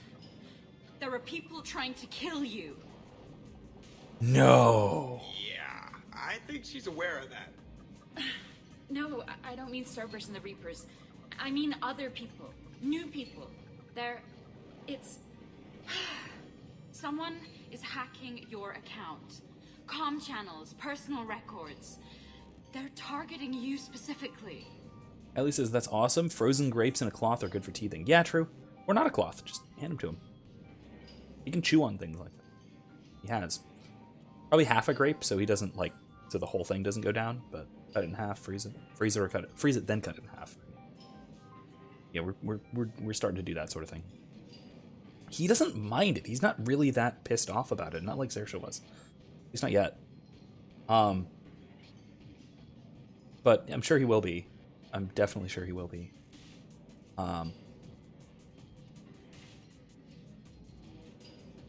Erica tells me to shut up because this is why you're the mom. Okay. I believe you. That's why you're the mom. But he can't do half grapes? Yeah, I guess frozen wouldn't be too good for him. You know, hollow. Half grapes he could mush up. I mean, in the thing, but whatever. Ooh, we could do like a grape puree in his little squishy thing. That might be good. Maybe I should shut up. I don't know, but that's something to think about. He has this little popsicle squishy thing with holes in it that you can smush goop out of and juice out of. It's great. Anyway.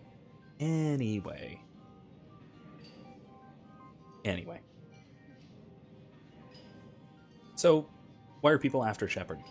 As if we need a reason. Oh yeah, Erica's bringing up the thing I was just talking about. Nice timing. Targeting me? What do they want? The intel isn't definitive yet. Last time, I guess without definitive intel, we almost landed troops on a gas giant, which is bad. Hang on, Brooks. Take a breath. You don't take my advice on stream seriously when it comes to these things. What do you know? Excuse me, you don't have a reservation. Good evening, ladies and gentlemen. Tonight's performance is brought to you by random acts of violence. That is not the sound of an M99 Saber. Get down! Man, I love show business. Spread out, boys. Find me Shepard. I love the M99 Saber, and that's not what it sounds like. I do throw children. Just up and I catch him. I'm coming. It's safe, trust me. Ow, my pancreas. Hey! Damn Yeah, it. good point, WizKid. Better idea. Why aren't people after Shepard? Yeah, Find definitely. The crew. I'm going after her. Find the crew. Got it. Go that way, bait. Hey. Boom. Biotic Did you punch. use me as bait? Yes. Go! 100%, yeah. You used me as bait? See that? Bro. Hang on!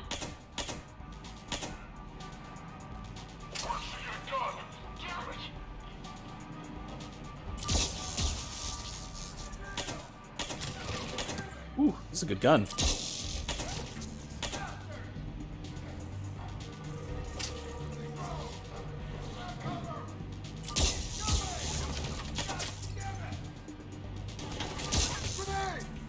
No, no, no, no, no. Oh, that's really bad.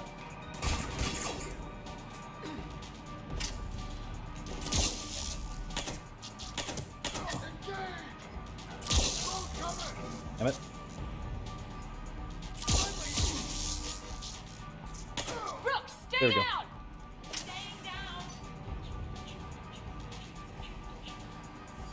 Not shooting you, don't worry, don't worry. Yep, okay. Commander!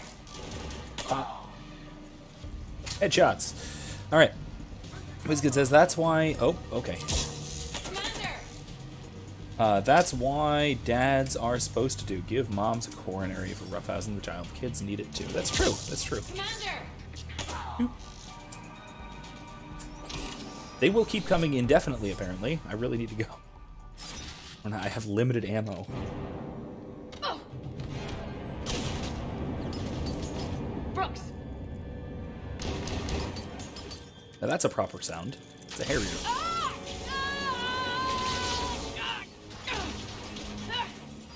Fell through a fish tank.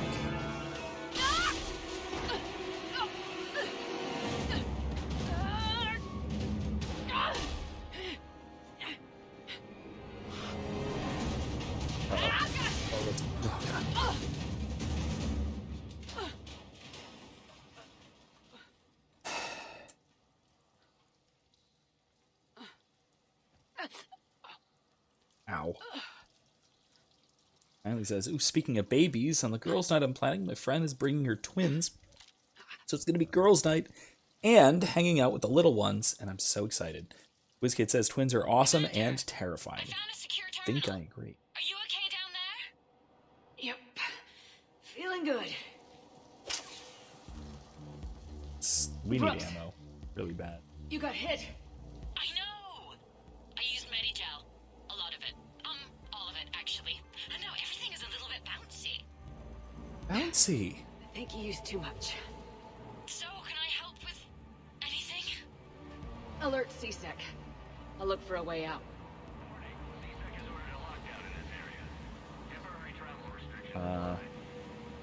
Where'd she come from? You don't want to know, buddy. So funny thing, I was talking about coffee earlier, and you know, creamers in coffee, and black coffee, and iced coffee, and other such things. Okay, this is just a thing happening. I'm aware of that. Go away. I see some sky cars across the gap. Maybe a landing pad. I'm checking the area. Transportation. And someone just locked it. Great. It's a sky car lot. Cision Motors. Get a shuttle over there. I'll find a way across. Okay, right. Okay. It turns out CSEC has the whole area locked down. It's gonna be a tiny bit tricky to get you a shuttle. Keep at it, Brooks. Oh, also, stay off your comm. Well, except for me. It's hacked. That's probably how they found you. Who are these guys? I don't know. But they really don't seem to like you. Yeah, I'm sensing that. No, you think? Fucking freezer full of fish, which is open. Really shouldn't be open. Whatever. Know that. Calm down. Anyway, so as I was saying, I was using this as an example in class about coffee. And so I was talking about how there's a difference in sort of a chain of being, right? Where we were talking about things, some things exist more fully and are therefore better than other things. So you have like clip art coffee. I was using the example of like Benny's, like Benedict's logo. The clip art version of coffee. Rough drawing, it approximates coffee. A step up, slightly more real than that, is a real image, or an image of a real cup of coffee, right? This is more accurate, more real. There's more to it than just the rough drawing. Then a step up, slightly more real than simply the image, is real coffee. Right? What's in here? Right? This is real coffee. But then in between there, we also have coffee which is not good. We have not good coffee. We have slightly less real, deficient coffee, like decaf. That's the punchline. Because decaf does some of the things coffee can. Right? It does more than, you know, an image of coffee can, right? You can use it to put out a fire. I guess it kind of tastes like coffee. But it's not the same as real, you know, regular coffee. At least not fully.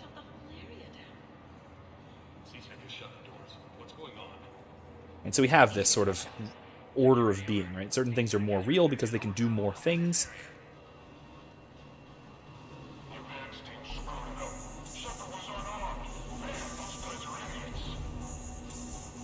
This is going to be hard. Damn it.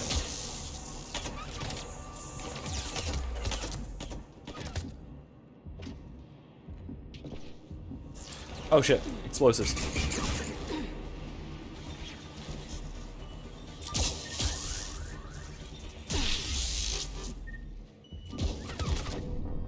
Okay, well, I think we have to get down first so we can hide. We stay in cover. Jesus. That was awful. Try this again.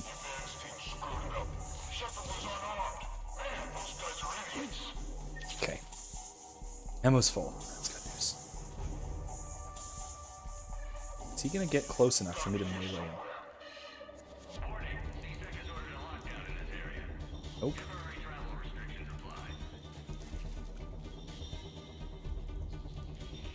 What's pouring all of a sudden?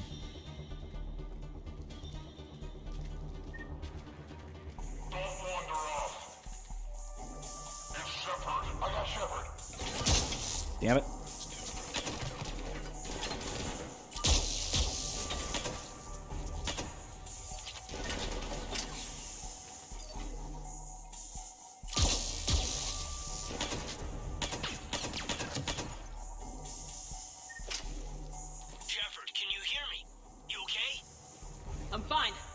Need a little backup. It's good to hear your voice. Joker told me what happened. I'm on foot, but not far. Excuse me, who is this? You're on an unsecured channel and you're putting Commander Shepard in danger.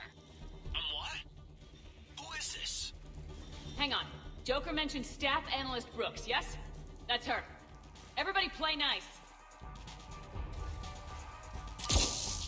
Trevor's over here. I got Shepard. Action team, please respond. Action team, you read?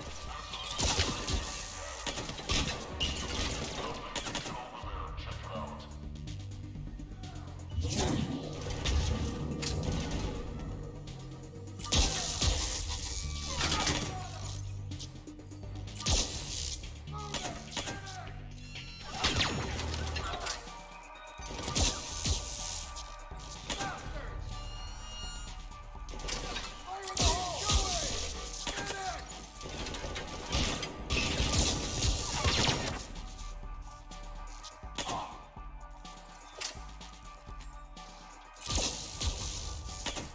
Darn it, come on.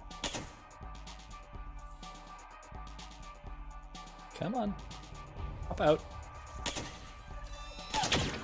There we go. Whew.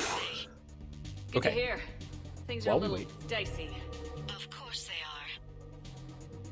are. Kylie says, so also question, my friend is about a month or into her pregnancy and looking for things she absolutely needs. Like cannot get by without these things when raising a child. She's already planned to get a car seat, car carrier, a diaper bag with a lot of pockets, crib, basics, but she's also looking for things people swear by. You can wait on the crib. It's not essential yet. Just somewhere for the baby to sleep, like a papoose type of thing. Not a papoose, that's the wearing thing. Like a bassinet type thing. They're not going to be in their own crib, like in their own room kind of thing for like 4 to 6 months. Michael still isn't because he's super needy, very clingy. But yeah, the other thing's definitely good. Medical supplies and such. You will need them, like first aid kit type thing. Bandages and disinfectants and things like that. Definitely that kind of thing. You'll need it, or hopefully you won't. But if you do, then you'll want to have it. What else?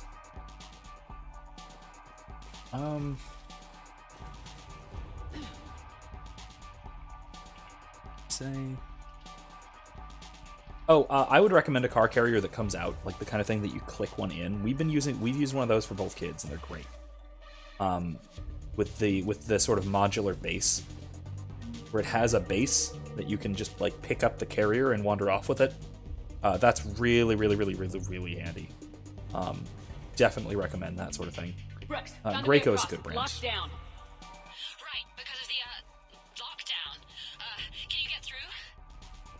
try to override it. Graco is how a lot of our things go. They, I know they have things where it has, you can take the carrier out of the car and you can put it into a stroller. That's really nice. That's really, really nice. I'm glad we got that. Like I said, that's one we've been using for both kids. We get our Spectre codes, and our alarms are going off. Yay! Damn it! Damn it. Oh! Grenades. Okay, great. Let's try that again. Alright, so it's been getting really windy. Locked down. Right, because of the lockdown. Can you get through? Yeah, the storm is pretty crazy here. At least right now. Alright, let's Spectre override, yeah, I guess. Confirming Spectre authorization. Spectre access accepted.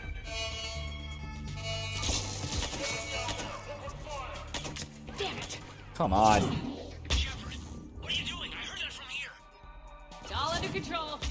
It's really not. There are alarms going off across the wards. What's happening? Oh, wait. Thought I'd make things more interesting. I didn't put on warp ammo. We need to sit down and have a chat about your methods. What?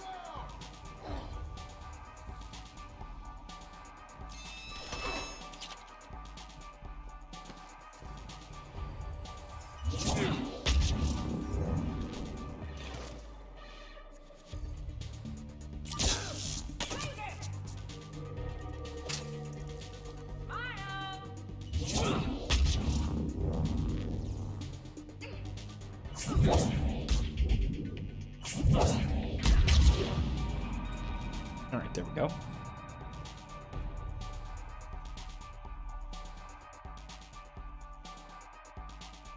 MaxCan asked, do you take Liara on missions a lot? I think you may have gotten the best friend dialogue. I don't think I've ever gotten that since I changed it up too much. Although maybe Liara just says that stuff anyway, I can't remember. No, I don't think she does. I think it is the people you take along the most, and my top two are pretty definitely Kaidan and Liara. I mean, Kaidan as, you know, romance, Liara just because, you know, she's great to have. One. Zappy zappy. Oh no. It's not good. Pop. Pop your head. Ah, come on. Pop. Really? There we go. Okay.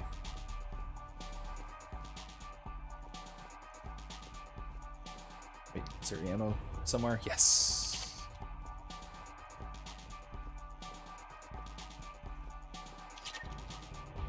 My power recharge is actually slower out of armor than it is in armor. I'm aware of some of you are considering leaving my employ and working for those hussies over at Micah. They don't care about you like I care. I super care about you. The good kind of caring, not the creepy kind. Man, your manager. That's stop.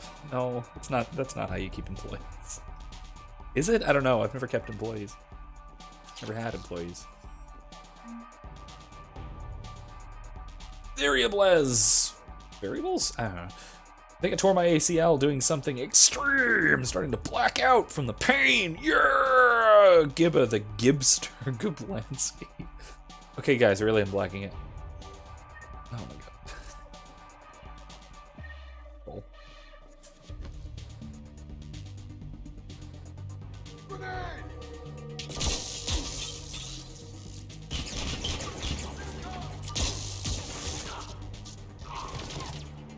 Come on.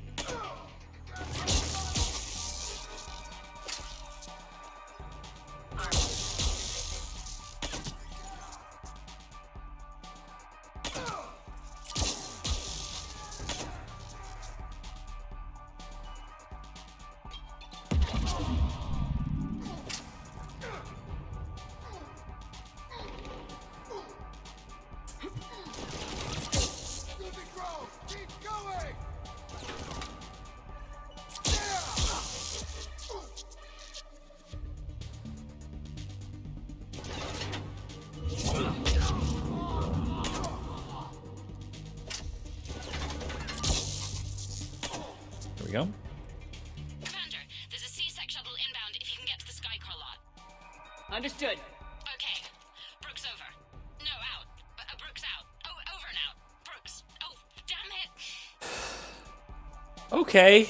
Maybe too much metagel. Definitely too much metagel. Explosions. That's always a good sign.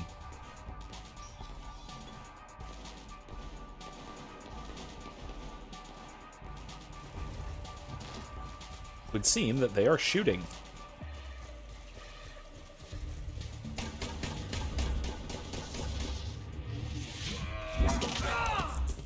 Nice, thanks, Caden. Seems like you're having a bad day, Shepard. You could say that. Landing pad's over there, but it's behind a locked gate. Let's look for a control panel. Nice outfit. Ah, control panel. Right. This every day, Caden. Every day. So what happened? At all Fell times. through the fish tank? We'll talk about it later. Such a shame. It's one of my favorites. We'll talk about it later. Precision Stalwart. Assembled by hand in fabrication tanks that are filled with filtered spring water shipped from the pure ice mountains of Emania. Precision Stalwart isn't just a car, it's a life choice. That's the Cision Motors guarantee. Manager Snackle Venner, Cision Motors. Yeah, Shepard in her regular outfit. I didn't even put on the nice dress. I should have. It's not a nice dress, it's a terrible dress, but I didn't put it on. Maybe I should have. Running through this whole thing in a dress is why it's hilarious. The Caden scene where he does the fancy biotics is cool as heck. Yeah, absolutely. I've had other Biotic Squad mates do this for this thing, and it wasn't that. It was slightly different. I know Liara does something different. She just slams people. She doesn't do the yank them and then thing. Precision Dauntless. Looking for something unique, something that will turn even your Asari neighbors green with envy. Look no further than the Cision Dauntless. This rugged beauty doesn't just get you from one glamorous vid premiere to the next, it ushers you on a cloud of smiles. The best deal in the known universe, or my name isn't Snackle Venner. Manager Snackle Venner. Cision Motors. Super savings! Precision Gallant. Ever want to experience danger from the safety of your own Skycar? Ever need to explore the vast reaches of the unknown? Be home in time for dinner. Precision Gallant can take you there. Strong, silent, and willing to charge into battle along the most exclusive boulevards. You can breathe easy with Cision Motors. That is the most mixed up ad roll I've ever seen. That is trying to appeal to basically every sector of the market all at once and failing at all of them simultaneously. It's impressive. And of course, it wouldn't be a used car lot without a coffee maker on the counter. Wow, this is a little painful. Having just bought a used car, gone through all this crap, this is a little bit painful. Oh, jeez. Oh, it's locked. Who'd have thought? They locked it. He locked it. Stand back. Just a minute. Can you open the gate?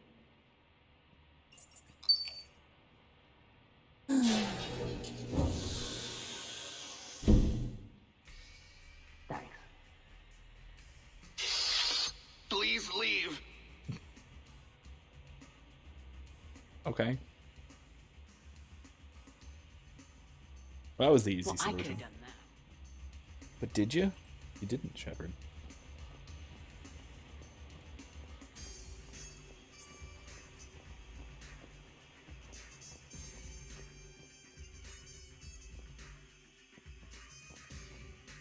Got the music and everything going too. Shuttle! C-Sec shuttle.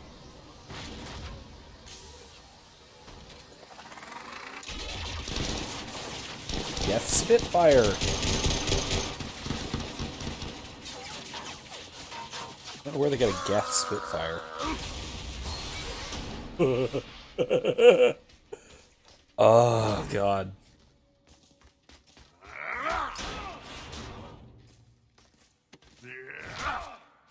God. X.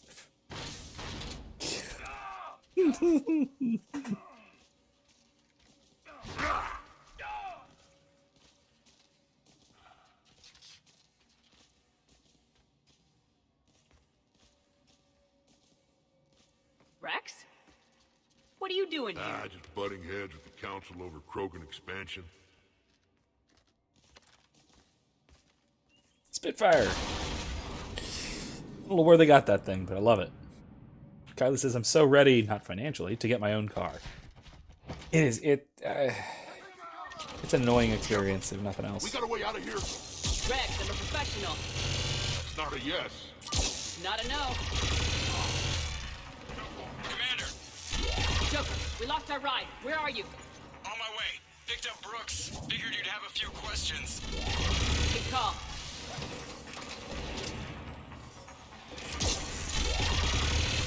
Good to be back. Yeah. Commander, did C-Sec find you? Are you okay? Yes and Whammo. no. Merc's in a C-Sec shuttle. What? Little busy right now. Right, sorry. We'll be there soon.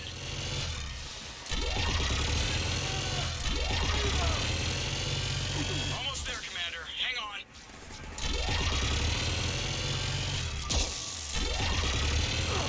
Great place to fight in. Lots to destroy. Oh no, that poor Volus. Approaching your position, Commander. Just following the gunfire. Copy that. Sorry I'm late. Had to take the scenic route. Scenic route?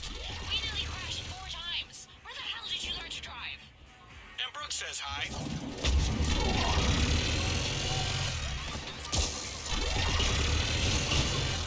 Alright, let's get out of here. Get to the shuttle. Where? Oh. Got it.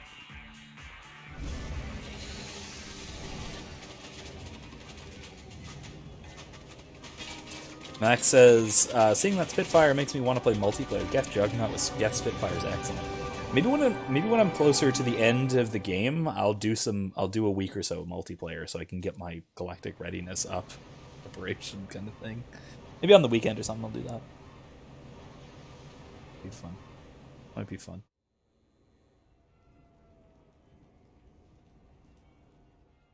All right, back to the apartment. Tell me what's going on here. Yeah, who were those guys? They were heavily armed and using C-Sec shuttles. I don't know. I've never seen them before. I can't believe you survived all that. They had guns, and grenades, and those drone things. It's alright. I'm calling Commander Bailey. See what's going on with C-Sec. Okay, that sounds... Wait! Wouldn't that just make whoever you contact a target too? She's right, Shepard. Until we know more, it's a big risk. Okay. For now, we run this ourselves. Right. Ourselves. On our own. Outside the law. Okay. Yeah. Max says, I bet there's a surprising amount of people still in the multiplayer. Yeah, I think so. There certainly were. There's basically no wait times last time I played, maybe a year or so ago.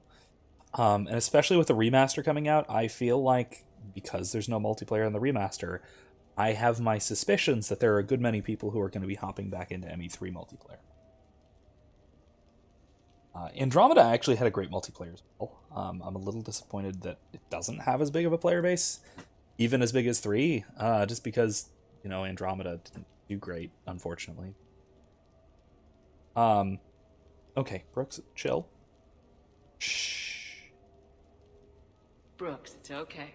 I know this is a lot to deal with. I got shot. I got Medi-gel, but still, I took a desk job explicitly to not get shot. And you killed 100 guys with a pistol! Well, probably about right. Yes, that did happen.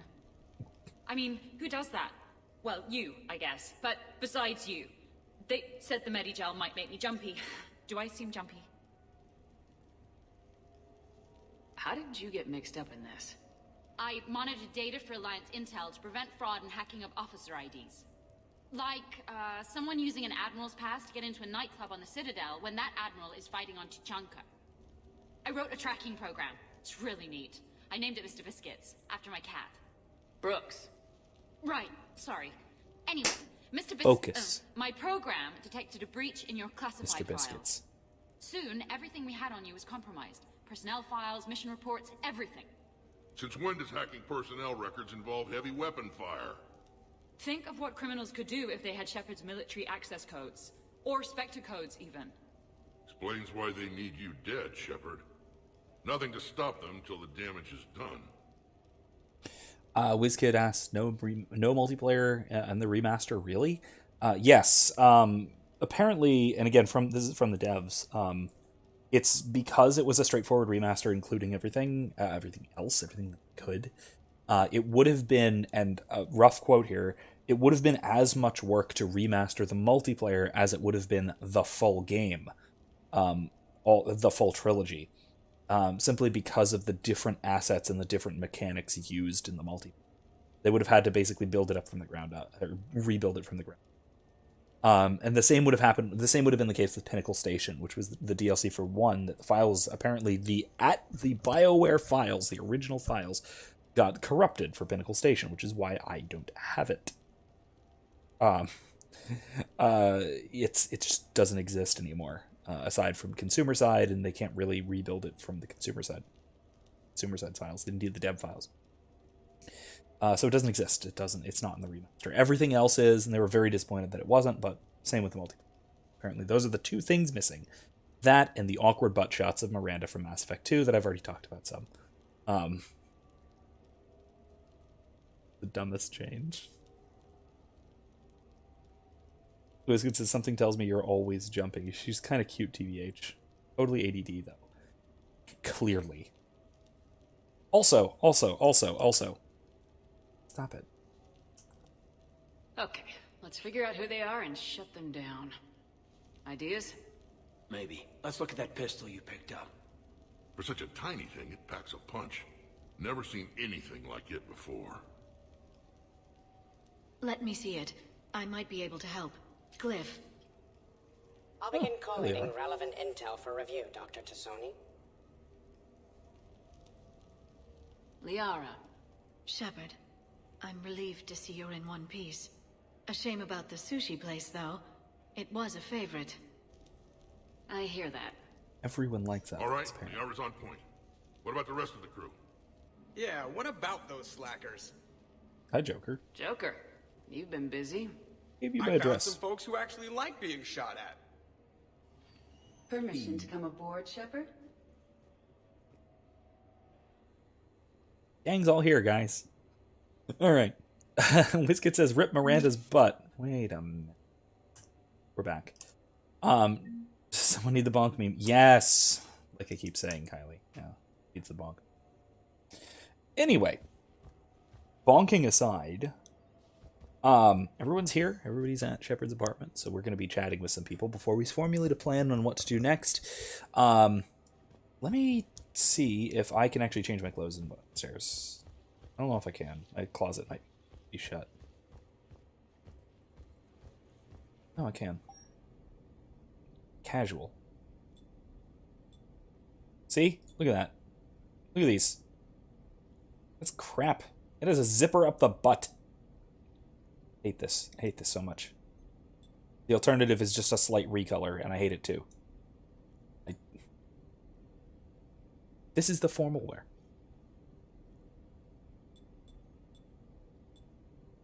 Can't I just wear, like, my Admiral's uniform if I need to be formal? I mean, not my dress blues, not Admiral's. Get the idea. Anyway.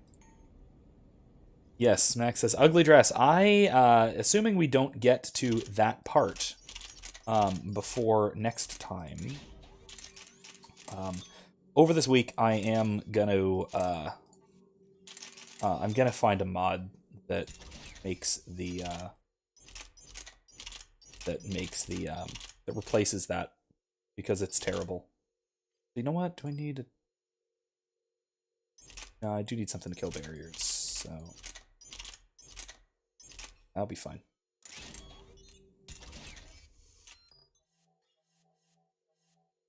Save the saber for now. I need to upgrade this thing eventually. I do love the suppressor, but that's let's actually see. How is it compared to the palette? Paladin does slightly more damage, but lower fire. And it weighs a lot less, because it's way upgraded. Let's keep the Paladin until we're able to upgrade that suppressor. Because I really like the suppressor, but for now, let's keep our standard loadout. What we've been using. Yeah, Kylie says that dress needs to go. It is so terrible. I hate it so much. It's just bad. Like I said, assuming that I have time between now and next week, I will find a mod that fixes it. And by fixes it, I mean completely replaces the damn thing. It's so bad. So bad. Anyway, where was I? Oh, Miranda's butt. First of all, yes, we know. Got it. Anyway, what I was saying. I've said this before. I thought that I do genuinely think that the whole the camera angles and Miranda's butt shots from Mass Effect 2 were a bad choice. They certainly didn't fit those scenes. That said, I do think that you know, the whole like camera gazing upon Miranda's ass thing was fitting for the character. That actually works for the character in some circumstances, at least at some points. Just definitely not in the scenes where it happens, because that just totally doesn't fit. It does not fit at all. It's really bad. It's so jarring, because she's talking about her, like, basically her abuse as a child. Ooh, collector cruiser. This is something unrelated. We received word from the Geth and the Quarians. They disabled the collector cruiser in the far rim. Ooh. Bell reports it was a hell of a battle. Right now it's dead in space, loaded with intel. Ascended the Leviathan enthrallment team to secure the ship. But they went dark almost immediately after. We're prepping a second team to find out what happened, but there are a lot of unknowns. You have the experience with these vessels. They could use your help. I know you don't want to hear it, Commander, but you're too valuable to risk on this one. Send in the team, find out what happened. Okay. Alright, well, we'll go and do that, I suppose, after the whole shore leave debacle is over. So, you know, next time. Or the following. Maybe the following time. We'll see. In any case, that's the thing we're going to do. But yeah, they so basically there were these really dumb camera angles that I generally do agree were bad artistic choices. However, here's the thing. I didn't like that they were there. They were dumb. They were dumb from the start. But at the same time, I don't like that they removed them, because they were artistic choices, albeit, like I said, bad artistic choices. What it's doing is it's kind of rewriting the past. It's rewriting something that's already finished, already complete, already done. The remaster is a remaster because it's fulfilling what the original intention was. It's not changing the intention. I don't like these. I don't like major changes of the intention of what was going on in a remaster, in something that is simply a re-release of the same artwork. It's going back and refiddling with art. I put this in last week's. Either last week's or maybe Thursday's, as well. I put a link to a video essay type thing from a YouTuber called The Critical Drinker on why the past and why history matters for stuff like this. Because again, like I said, it's art, right? Video games are an art form like this. It's a kind of literature, and it's a kind of reform that means that it's never done. It's never complete. It's never there. And art needs to be. It's an artifact. It's created. It's something that we create, and we put ourselves into. We put our what I would call our divine spark into. Yes, even into poorly thought out shots of Miranda's ass, but that's still part of the work, and it's there. It was put there for a reason, even if it wasn't the best reason. And changing it retroactively is something I really... Kylie says I love the fireplace. That too. I love that. I love the little integrated fireplaces all around this place, which seem really dangerous on a space station, but whatever. WizKid says, gotta love that sort of cognitive dissonance. Getting Lindsay Ellis vibes just thinking about it. Oh God. I have to wonder what Lindsay Ellis has to think about the whole Miranda's ass thing. I'm glad you made it out of that ambush. I don't follow None of us her, saw that coming. so I don't know. But lesson learned: never have dinner with Joker. It won't end well. That's a good lesson. That's a really good lesson. Anyway, no, I really do now wonder if she has said anything about this. The funny thing again is that it's the funniest thing for me, at least, why this is hilarious to me, is that the sort of progressive feminists were all 100% for this whole like the sexy, strong Miranda character, you know, the femme fatale, the woman who is in charge of her own sexuality and all that, right? 10 years ago. Now the very same people and the very same ideology, right, all together, lumping all that together, has precisely the opposite view.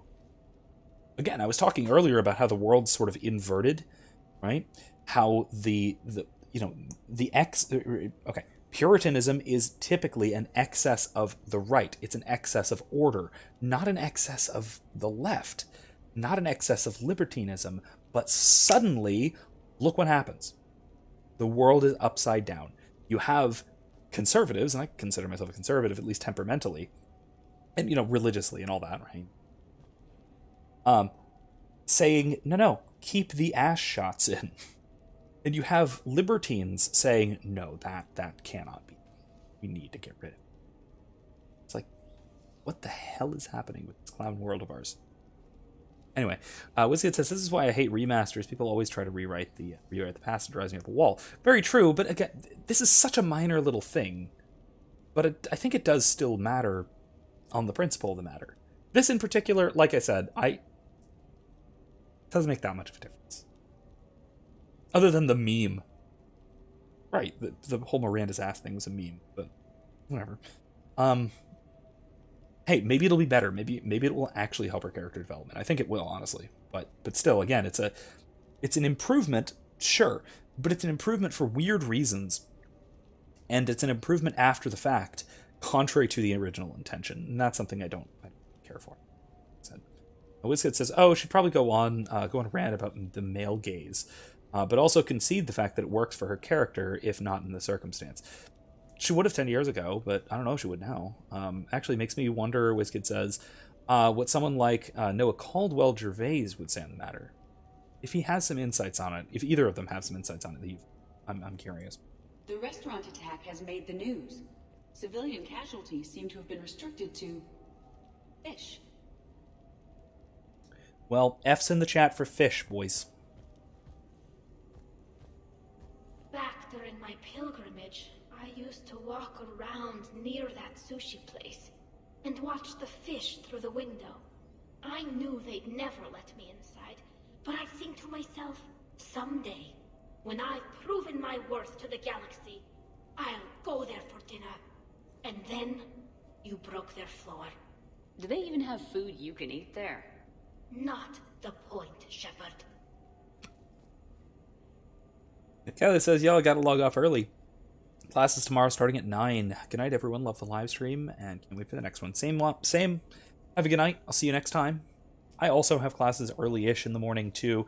But I can say, thankfully, they are from right here. So I don't have to worry about it too much. I do have to worry about it a little bit, so I am not going to be going late tonight. I mostly want to finish up the dialogue conversations in here, and then we're probably going to end it before we go on our next quest.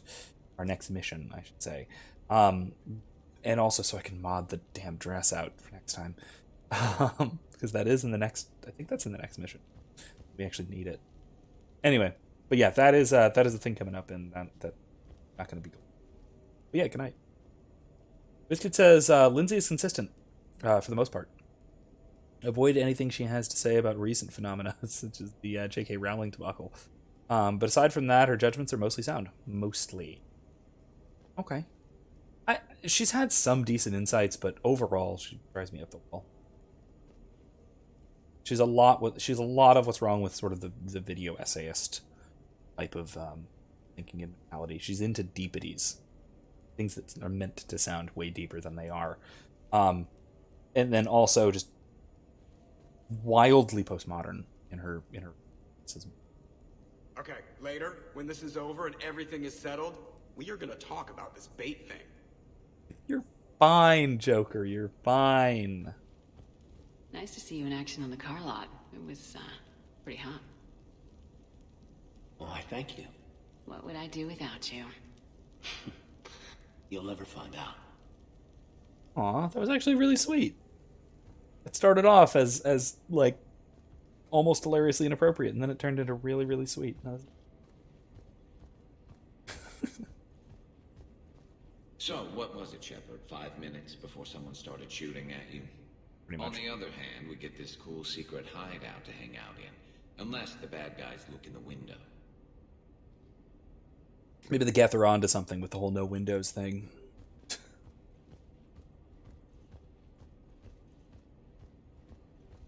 Hey, Rex? Bet you never saw a shuttle get taken down like that before. No, that was pretty badass. I still got it. Pretty badass. Commander, in my cycle, when we fled combat by falling through tanks containing aquatic animals, we usually... Oh, right. We never did. You are a trailblazer.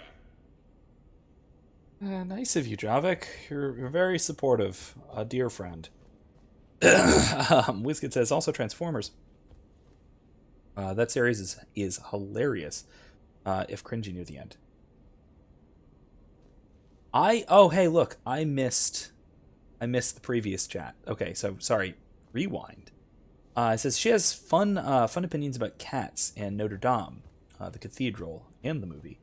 And a great 45-minute drunken downward spiral about Phantom of the Opera that's a must-see. What? Okay, well, maybe.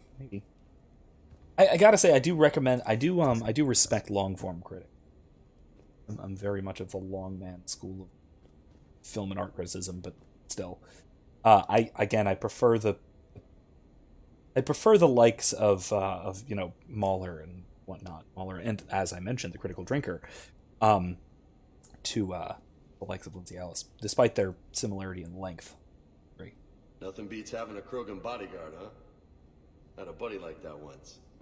No, not so much a buddy, really. More of a prisoner who helped us.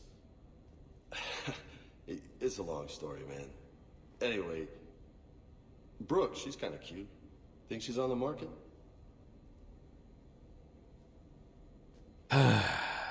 It's like you, Wizkid. Shepard, I've found something. We can gather the team whenever you're ready. Well, before we do that, first of all, let's save. I think we're going to call it here. Because like I said, I want a slightly early night tonight because I got to get ready for class in the morning. And then this is a fantastic place to start next time. We can start planning and then jump right into the action for our next mission, which should be a lot of fun. I like I said, I love this DLC so very much. It is always a good time. It is delightful. It is brilliantly written, and it's absolutely hilarious pretty much beginning to end. Oh god, Wizkid says kind of cute and on the market. You know it. Stop. Anyway, like I said, that's all the time I've got for the night. So, thank you all for joining me. And I will see, hopefully, all of you on Thursday as well for our next Dragon Age Origins stream, where we are going to continue through the Dwarven City of Orzammar into... I almost said Underdark, because I'm playing D&D. Into the Deep Roads. That's it. Where we're going to be facing some Darkspawn, going through some fairly tedious dungeon crawling, but it is what it is. I did not do this. Why Decane and Jarrus did this? Anyway, like I said, thank you for joining me once again. Hopefully I'll see you all Thursday, and then hopefully I'll see you again on Monday. Have a good night, everybody.